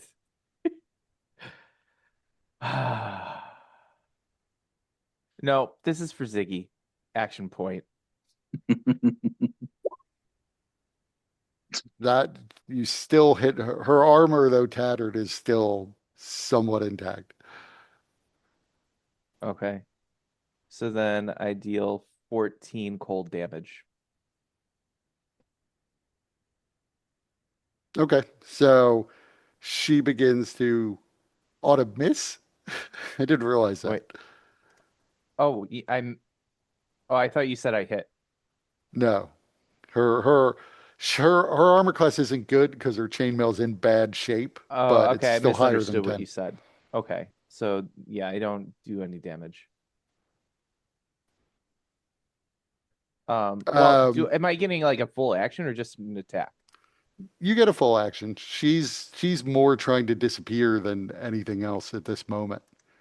Okay. So I'm gonna do an I'm gonna do an unarmed strike. Uh, so that'll be a mess. So then I'm gonna do um, what is it called? Flurry. So I'll do another unarmed strike. That hits. And then with that, I'm gonna spend a superiority die to do freezing fist. So it'll add an additional uh 4 cold damage to the attack. So total 10, 14 cold damage. Okay, so she is still up, but she drops her short sword and says, I'm sorry, I wasn't thinking. I just, I knew that you're rich and we have nothing. You hurt my Ziggy, my friend. I'm sorry, I didn't want you riding away. Um, what does it look like she's about to do? So she has dropped her short sword and has her hands up, palms facing you to show She is currently unarmed, Um, bleeding from the pummeling she just got.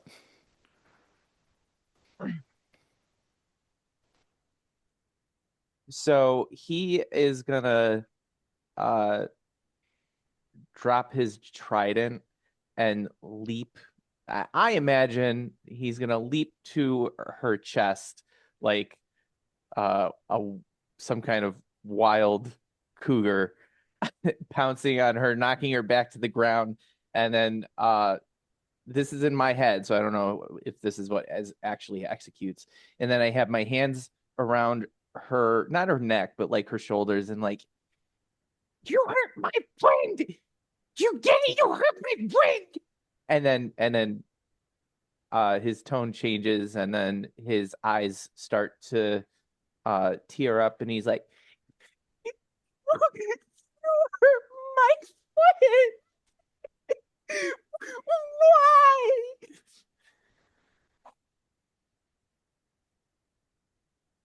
Why? So you knock her down onto the ground. She is now laying in the mud, and she's like, I'm sorry, okay. I didn't want you running off before I could get some money. All you had to do is ask. You probably don't have enough money to give everybody money. Nobody wants us. We're the rejects from the war. They don't want us in Cragmore. They Yeah, don't want us because in you hurt villages. people's friends.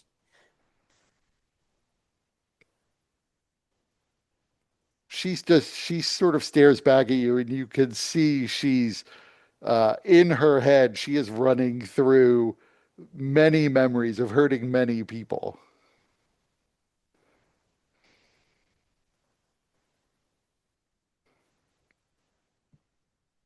Um, so he uh he gets off of her, but then he kicks her, and he says, I hope you have this happen to you. I hope everyone hurts you and your friends. She lays there staring at you, sort of propping herself up on her elbows. She begins to sort of skitter back and slowly gets to her feet as the crowd begins to sort of recede away from Pebble.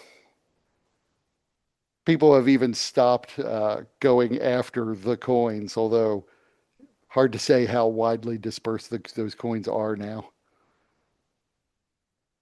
um, he picks up his trident, and then uh he goes back to try and care for Ziggy and mend his wounds as best he can. I'm trained in medicine, so I don't know if you want me to roll on that or not. I mean, you can bandage the wounds or apply a poultice or something like that.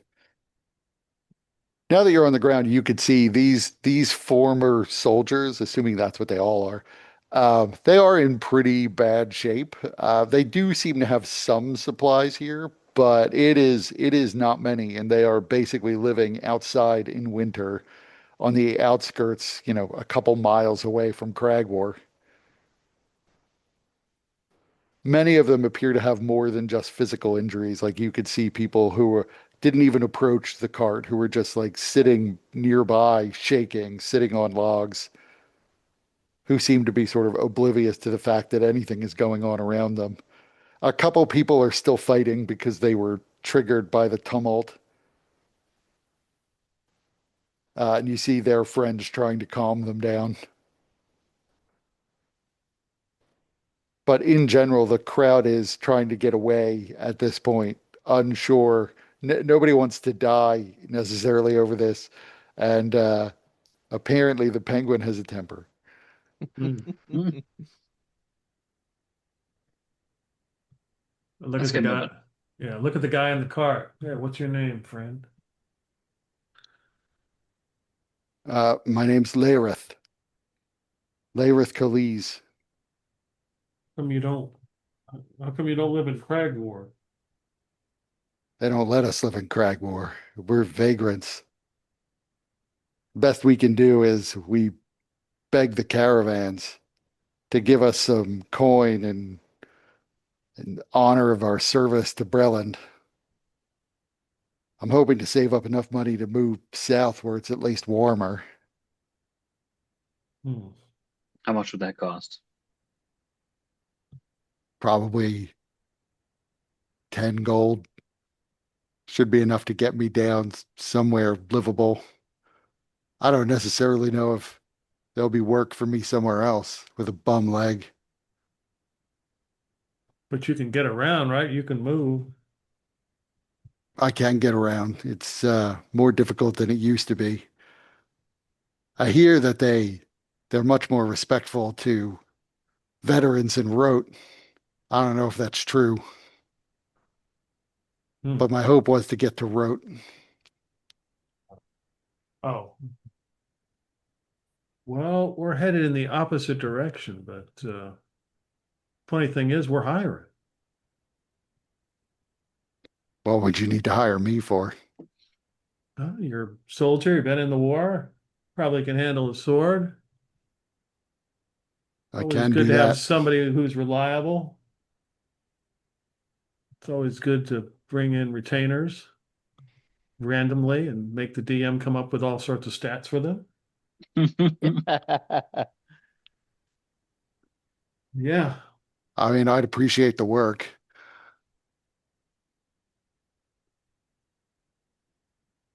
What do you think, Thaldrin? Just let us take care of the real big dangerous stuff. He could be great. I remember my mother telling me a story when I was young about a mythical being with a bum leg who went on to do great things. I don't know that story. It Yeah, neither was do I. it was Zarius the Brave.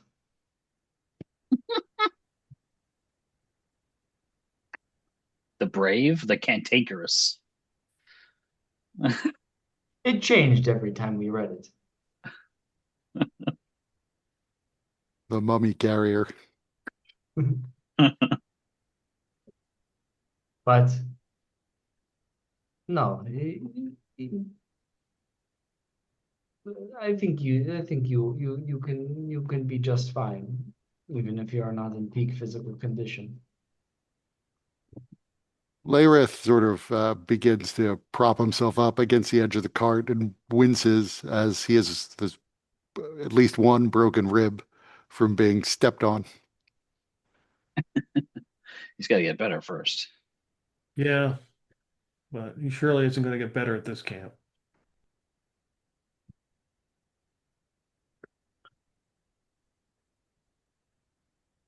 The caravan you're with is able to make it to Cragwar.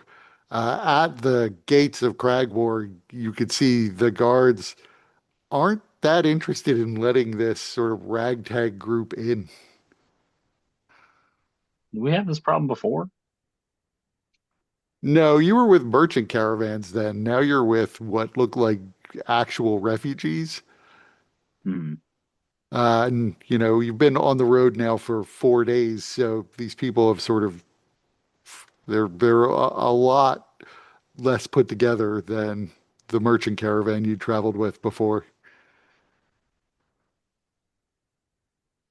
But one of the guards comes up to you and says, "Are you with this lot?" You could say they're with us. Can you tell me exactly why these people had to flee Black Pit? Uh, it's kind of complicated, but the general gist is that uh, correct me if I'm wrong, and I like look back at our other guest in our cart, our original guest in the cart, Oh, yeah, that's right. uh, like some sort of portal of some kind, a dimensional rift of some kind to Vernia. Yep. Bad things. So we got the hell out of him. So I don't know if my superiors are going to like it, me letting a bunch of vagrants into Cragwar. Hardly It's a vagrants. respectable town. Well, you may not be. You look like maybe you got some coin to rub together, but the rest of these people, Black Pit is a hive of criminals. The last thing we need is a convention of criminals in Cragwar. The Kundaraks wouldn't like that. Fair enough. Well, at least one of them is a fair enough hunter. I think perhaps they could find work here. Or maybe that's one Gotta give them a person. chance. I don't know who exactly employs hunters, but must be somebody. Well, how about you talk to these people and see what they could offer you as far as Uh, skills? sure. I can. We're talking to every cart in this motley assortment that you've got here, and right now, I'm the one who's been assigned to talk to you. So Got it. I'm trying to figure out whether or not the people in this cart should be permitted access to Cragwar. What skills do you offer that might be of benefit to the city? What do you need? No idea, sir. Well, it really doesn't help us. I mean, what Then I'm what's really the looking then for what's the is point of your question? what I'm really looking for is to figure out whether or not if I let you in, you're just going to be troublemakers that we're going to have to wind up throwing in jail and feeding. You would not deny entry. You would not deny entry to a member of House Galander, would you? Is that the Uh, hospitality that Cragwar seems to offer? Yeah, man, listen, I was trying not to pull out the trump card, right? if you're saying you're a member of House Galandra, then sure you could just show me your papers. I think that would be enough to let you in. Uh, to let you in. Ah, my You'd red have to talk to somebody inside to figure out if you can get your friends in this whole caravan of despair in.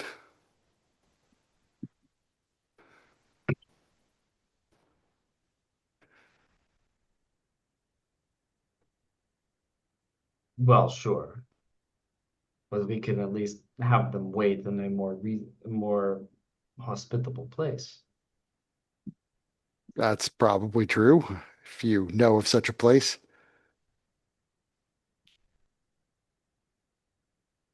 Inside the city walls. That is hardly up to me. Our job is to keep out ne'er-do-wells. There are a lot of people hurting after the war, a lot of people who are essentially in poverty, crownless souls. And we don't take in crownless souls. This town is largely, not officially, but largely run by the Kundaraks. They don't do charity, might as well be their motto. Um, I think Thaldrin would just pull out, sort of discreetly pull out, like, we'll start with 5 silver, and just kind of like rolling them in my hand. I'm like, listen, we have money. We have zero desire to start any trouble.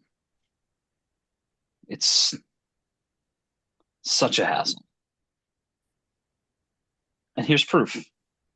It's like go to drop the 5 coin in his hand. Proof that we have coin. So make me a persuasion check. A pretty easy one.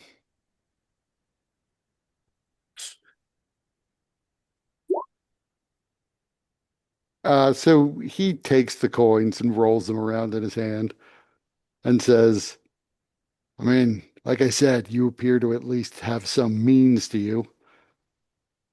And he shouts ahead to let your cart through.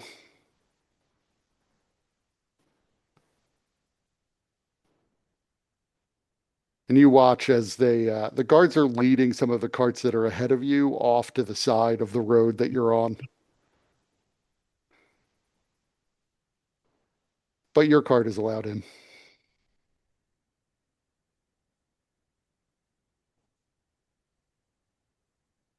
And Cargill says, "Boy, you didn't even have to show your papers. I thought I'd be able to get in pretty easily since, I was a full professor." Is that Oh, the skill? I mean, it's respectable enough position to be a professor at organics to at least expect that a guard would let me into Cragor.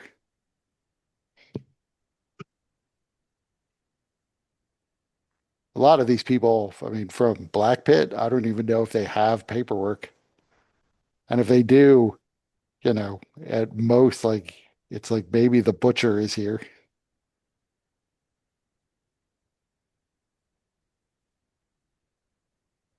No doubt some of them probably really are criminals. Not to be prejudiced or anything, but there were like whole smuggling gangs in that town. it was its own little ecosystem. Let's say that. There were good people there.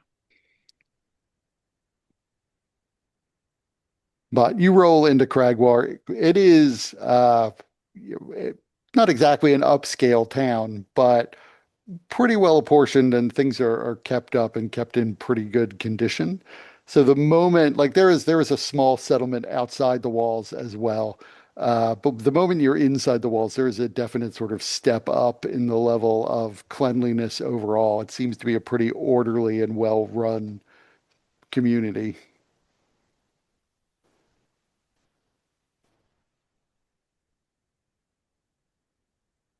Where do you want to go in Cragwar?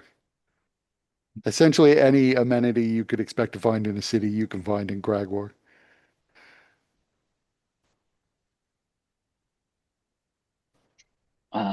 What's here? Well, first I think we would want to stock up. Yeah, what time is it? Do we want to keep moving? Like, yeah, take a little bit of time to stock up on what we can and then keep moving. Yeah, it's about midday, so you could continue moving for the rest of the day. Well, What's the travel time to Fort Light from here?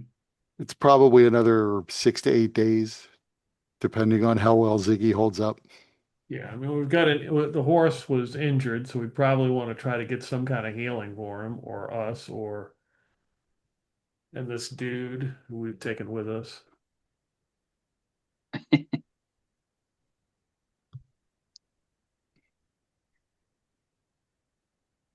We can try to sell the horse to get another one. Uh-oh. Well, yeah, without Pebble knowing, and we'll just call the new one Ziggy. It doesn't matter what it looks like. He got a haircut. Don't worry about it. Yes, every once in a while they Allison, can just spontaneously change colors. Pebble's from the Arctic, but he hasn't seen horses. He doesn't know. Right, yeah. Does not That's know. right. Good call, yeah. Meanwhile, Elson is like, "Is that a glue factory? Perfect."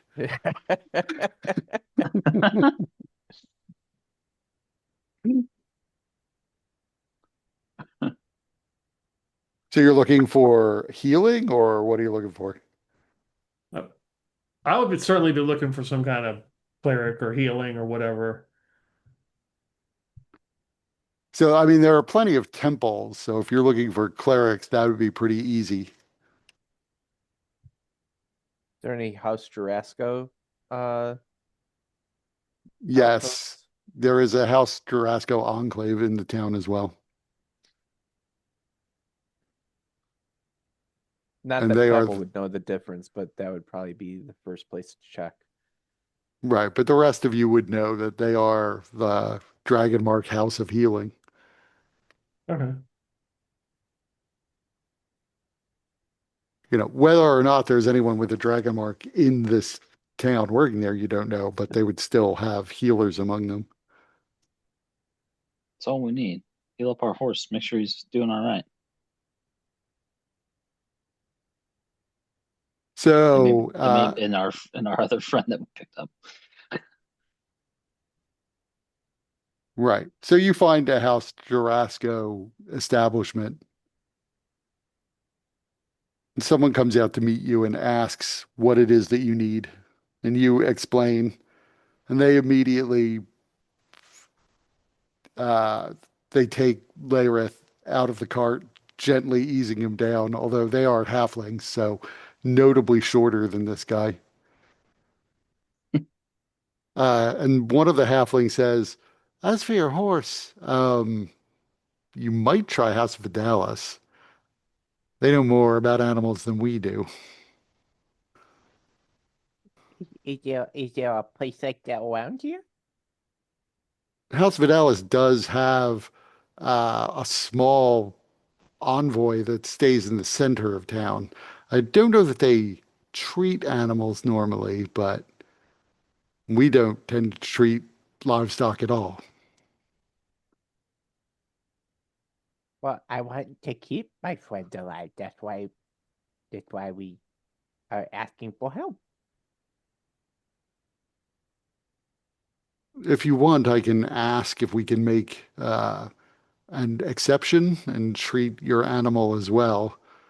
We're not veterinarians, though. I don't know what that means, but if it means you can help Ziggy, that's all that matters.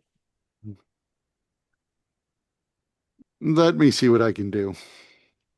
She turns and goes into the building. Like a Another halfling comes out, a somewhat older halfling, and says, "I will be 10 gold to treat your friend. Your funds will be put to good use helping others here in the town." Ah, like the ones outside the gate. I don't know of whom you speak. There are many who live outside the gate, some permanently, some destitute. Will these funds go to help them? Probably not. There are also poor who live within the walls. We mostly focus on healing them when they need it. We do sometimes have missions into the outer areas outside of the city proper. But to be honest, these funds will more likely be used for the needs of the people who are residents of Cragwar.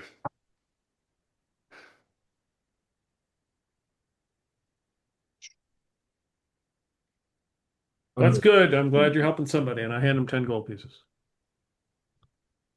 Thank you. Will you be waiting here? Should we send your friend back out to you, or do you have a place for him to meet you?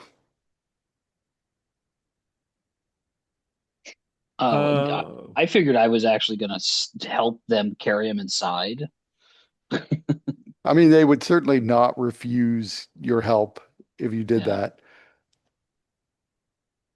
So you go inside with Layreth, where they lay him down on a bed. It's a very low bed so that the halflings can more easily access it. But yeah, But a I'm halfling, leaning. yeah.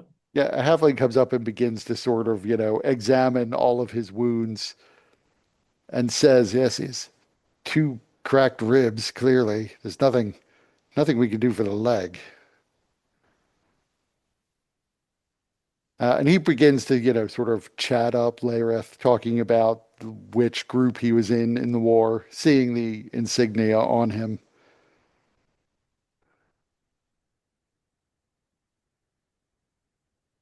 And the doctor turns to you and says, "It will be a couple of hours if you want to have a seat."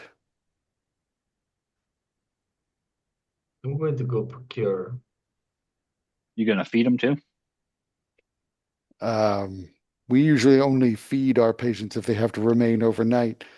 He's not in such bad shape that I expect that will be necessary. All right. Well, I'll just look at him like, uh, you want somebody to stay here, or And he looks at you and says, um, if you let me know where to find you, you don't have to wait with me. um, I'll look to one of the other the little guys. Uh, where's a good pub? Pub or an inn? Probably an inn. Well, there's an inn that's 2 blocks away that's fairly well respected. That sounds wonderful. You think there will be rooms there? Usually are. I've no reason to believe they'd be fully booked up. It's called Excellent. The Crescent Moon. Perhaps we'll go there then. See ya. And he sort of gives you a sort of half salute as you walk off. The female halfling comes back out again and says, apparently we are willing to see your horse and tend to its wounds. We would need another donation of 10 gold. Okay. And then Oh boy. I'm like, I got you. Here, hold on. I got you. And I'll give him Thanks. I'll put 10 gold of my own. Thanks, Dowdy. That's really nice of you. I'll just borrow it from you later. Okay.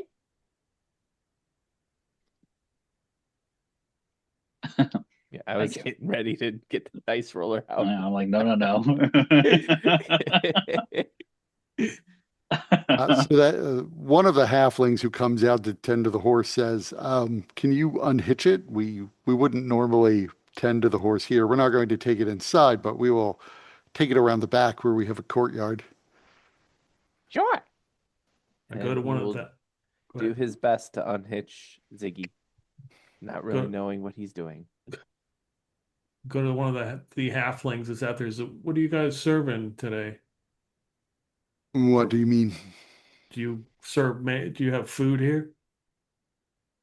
We do have a kitchen. I don't know what the menu will be for our patients, but our food is reserved for our patients and sometimes for our staff.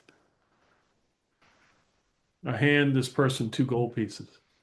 Make sure our friend Larith gets some food. Uh, Very well. I'll see to it. And eventually they sort of unentangle the horse from its harness and lead it down an alley on the side of this building. You hear a gunshot.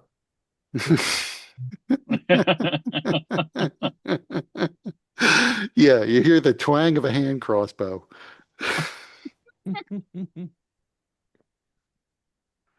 So currently you're in a cart with no horse. But our horse does have a name, so Right. uh yeah, we'll just Cover up the stuff in our cart. Um, I'll go down the alleyway to follow them who took the horse to ask Uh, them. that's the what? I'm like, how long do you think it's going to be? We don't usually treat horses, so I'm not entirely sure. There's not much more that we can do than to treat the wound, though. It doesn't seem to be life-threatening. It's a little deep, so we'll have to stitch it up. Not looking forward to that, but a couple of hours probably, just to make sure the wound doesn't get infected. I believe in you guys. Um, Mind if we cover up our cart here since you have the horse? Sure. It's not going to get rolled away by anybody? Uh, all I can say is probably not. Hmm. Won't get rolled away by me. I think this is the only horse we have on the premises, though, so don't think they'll hitch this horse up to your wagon and take it.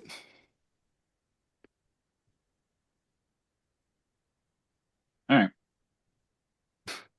The whole next adventure is finding the now kidnapped Ziggy. And cart. Stranger things have happened. Well, I imagine most of our supplies are gone, so it's not like somebody could steal them. Yeah, a lot of it has been used. Yeah. Okay. They'll find Yeah, I that guess inn or that tavern or I need. both. I should figure out how many of my 10 rations did I have to use. So that would partially depend on how generous you were being with the other people. It would be entirely possible for you to use them all up. How many did I anticipate? No, based on the trip, or no, based on their trip, I guess. I guess I didn't really know.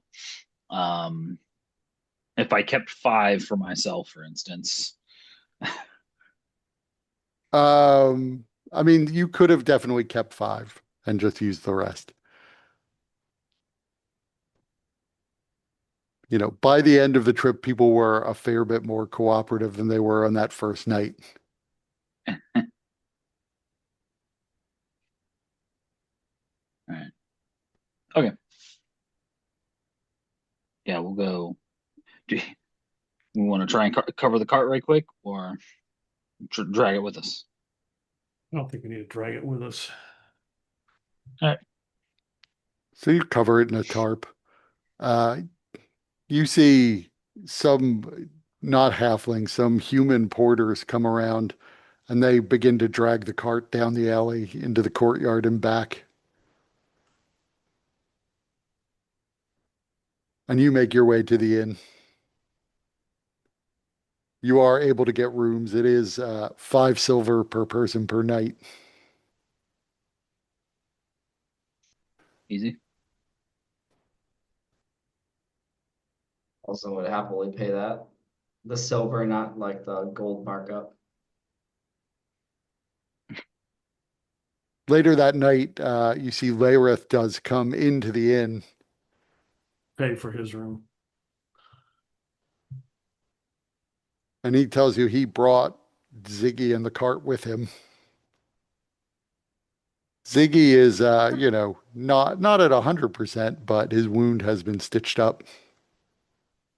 Uh, Pebble will go out and be like, "Jiggy," and then start just patting him and hugging him. So he doesn't ultimately. It seems like maybe a couple good nights rest and he'll be 100% back.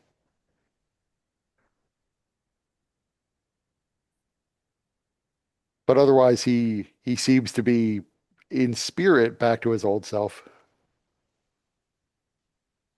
Well, this is one problem taken care of.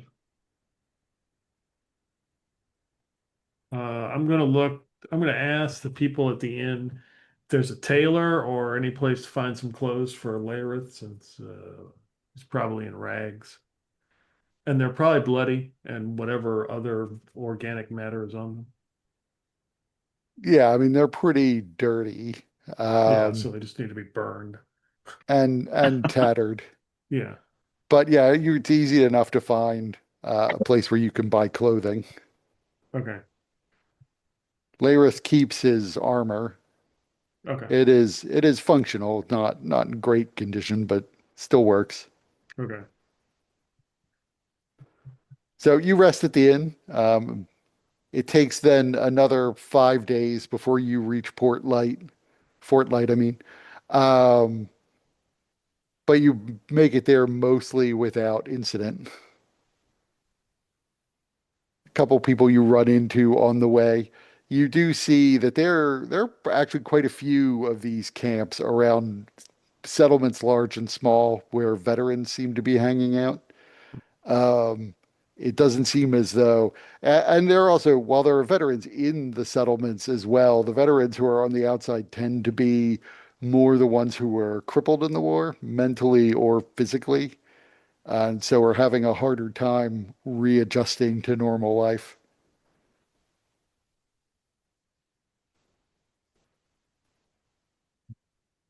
But at Fort Light, you are able to reboard the lightning rail if you wish. Yes. Trying to, let's see, how long is it going to take to get to Sharn? Uh,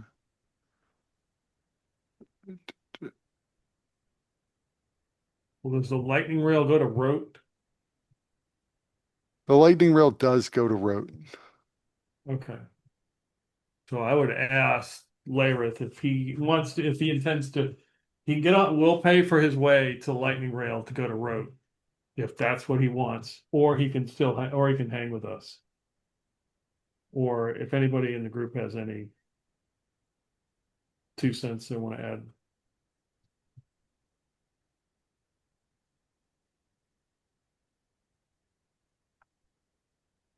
I do not know if we need strength of arms once we get to Sharn.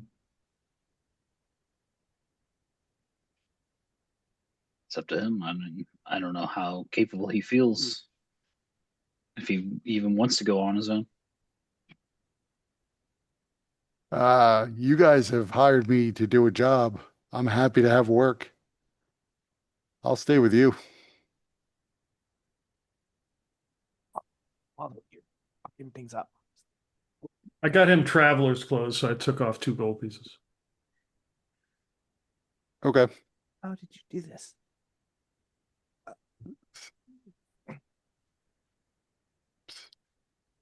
That Waldo didn't seem wrapped right. himself in my uh on the cord of my mouse.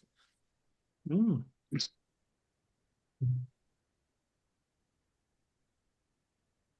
So, what do you guys think? Should we bring him along? Sure, it's always good to have more friends. I see no reason not to. We might as well. Does he have a weapon? He does have a longsword. Oh, okay.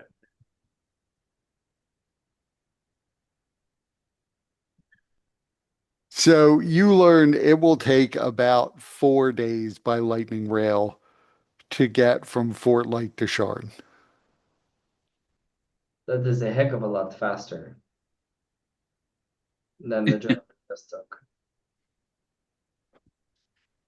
And Yeah. that is including like stops that the lightning rail periodically makes. Sometimes for, it's not always just like stop and then 5 minutes later take off again. Right. Not the express. Where the But hell is there Sharn? is then the question of, do you want to ride in coach or Oh, get cabins, or how much are you looking to spend? I don't know. Well, people tried to Because it kill us the is last time we took the lightning rail. right. And that is another possibility. So it is five gold a day if you just get a normal seat. But that is, 4 days of sleeping while sitting up. And then they have Right. sort of, fancier sort of suites that are like 150 gold a day 150 per gold a per day. per person. Okay. Yeah, that's a little bit rich for me. Per person per night. Okay. What if we were to use it for 1 hour? One We'll tuck and hour. roll. Right. How much per French fry? That's right. No, just just one fry.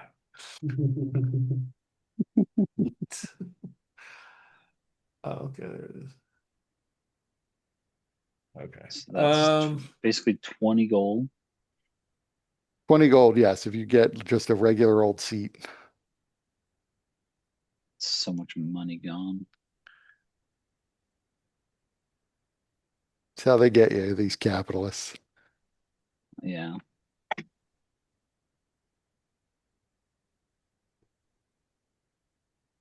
All right. We came all this way. We got to do it. Yeah.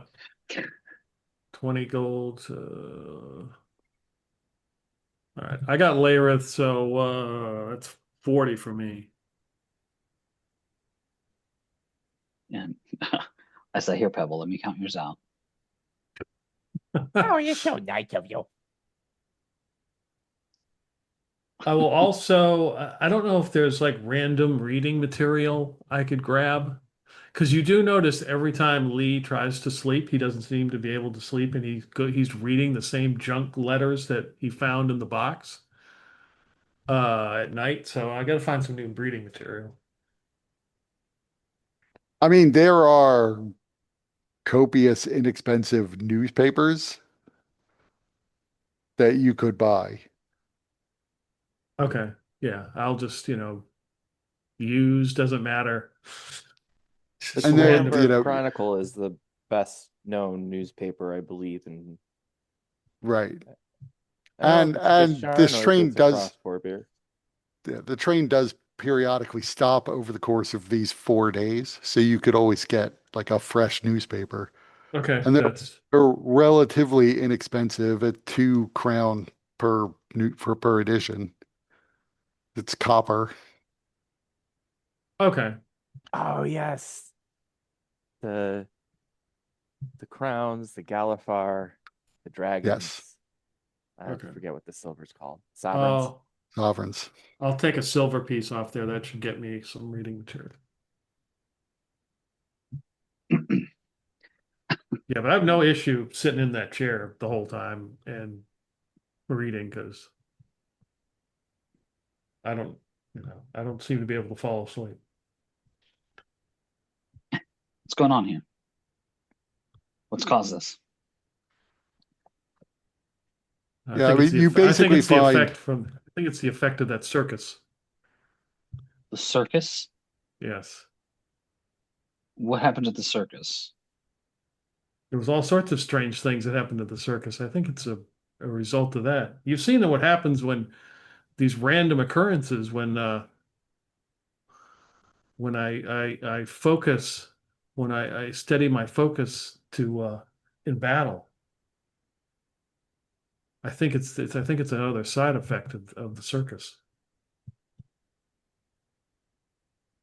Uh, do you need to sleep? No.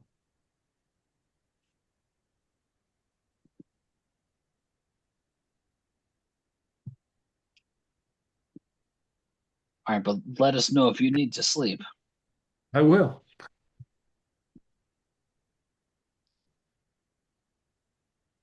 do Arakakra not sleep? No, it's the feed I took. Okay.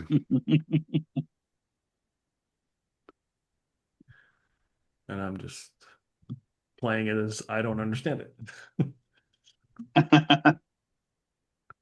That is a little cruel that Arakakra only lived 14 years and they still need 8 hours sleep a night. Sure.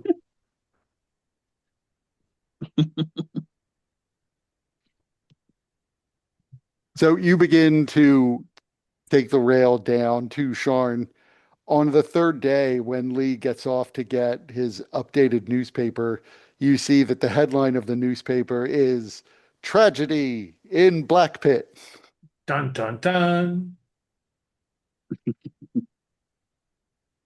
And you begin, as you read the story about it, it's not super accurate. It doesn't have the Are you details shocked? that you know about it.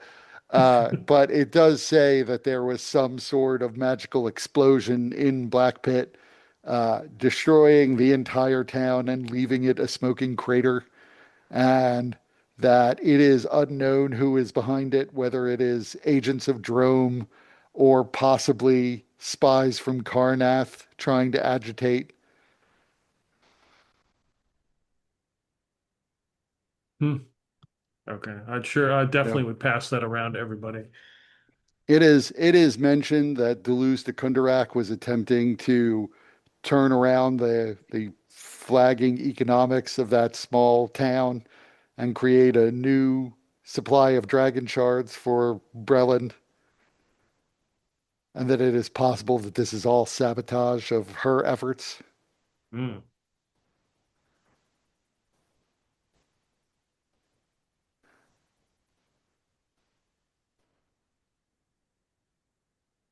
Tabloids. I mean, this is the Corenberg Chronicle. It's the best newspaper ever published. But they also didn't have anybody on site, and it's been 3 days, so there's clearly some magical communicator. It's been sorry, like 10 days.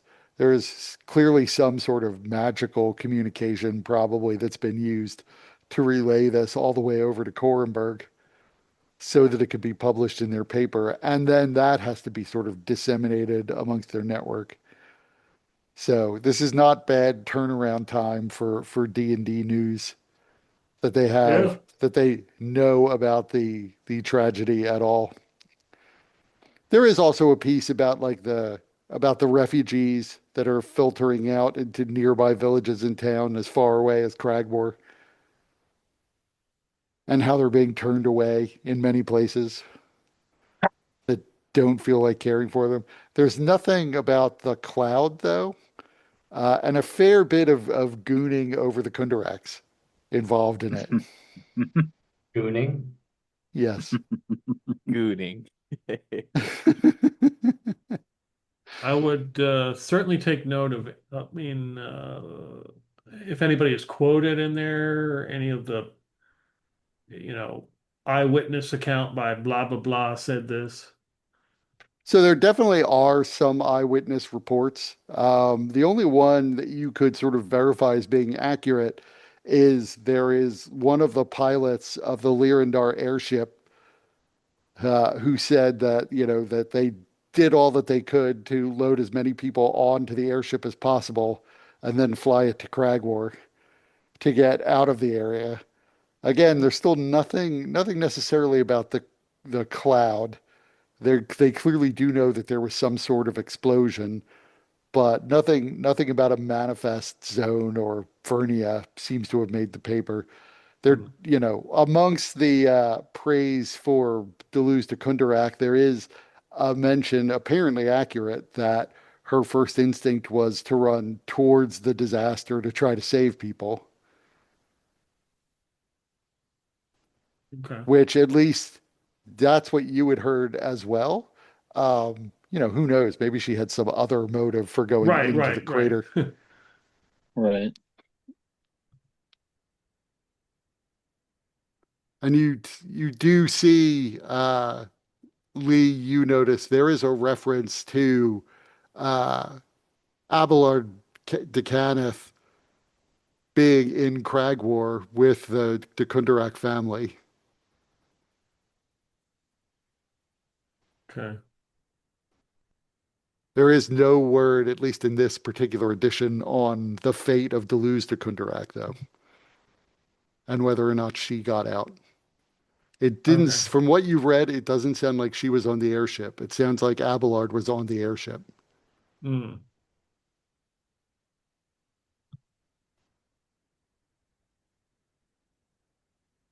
And as the lightning rail approaches Sharn, you see a sight you've never seen before as you see Sharn in the distance. From your perspective, Sharn it is a city of towers, but it's a city of towers stretching out of the Bight.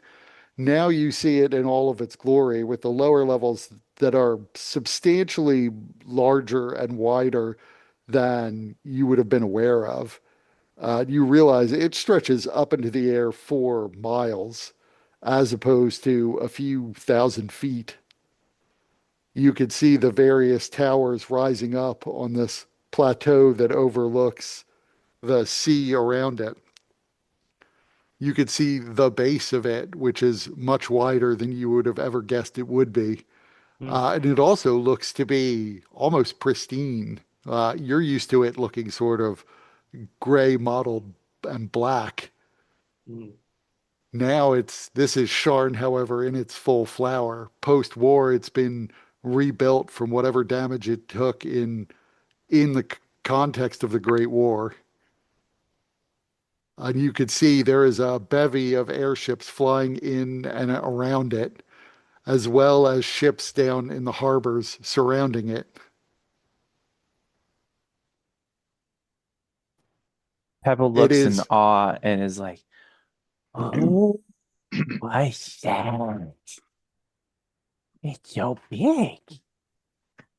in all of your years alive and in everything you've seen, you have never seen any construction as monumental as Sharn is in this moment.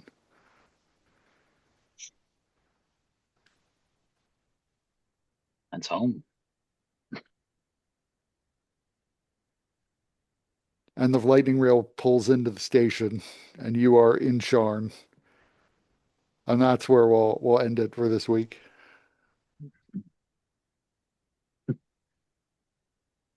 All right. Made it back.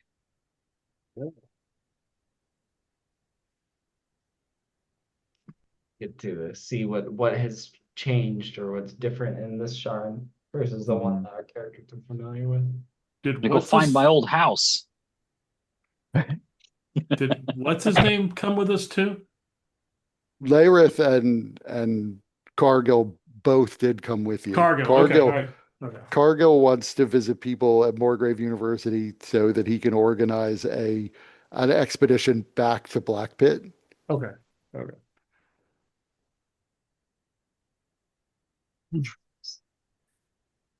Well, thanks for running, Kurt. It was fun getting Yeah. back into it. Oh, Thanks for playing.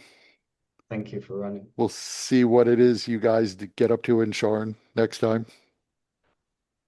Yeah. Lots of mischief. I'm sure more money will disappear very rapidly. As it does. Yeah, it didn't occur to me that Pebble would start a riot. Didn't occur to Pebble that he would start a riot. And then end the riot with his trident.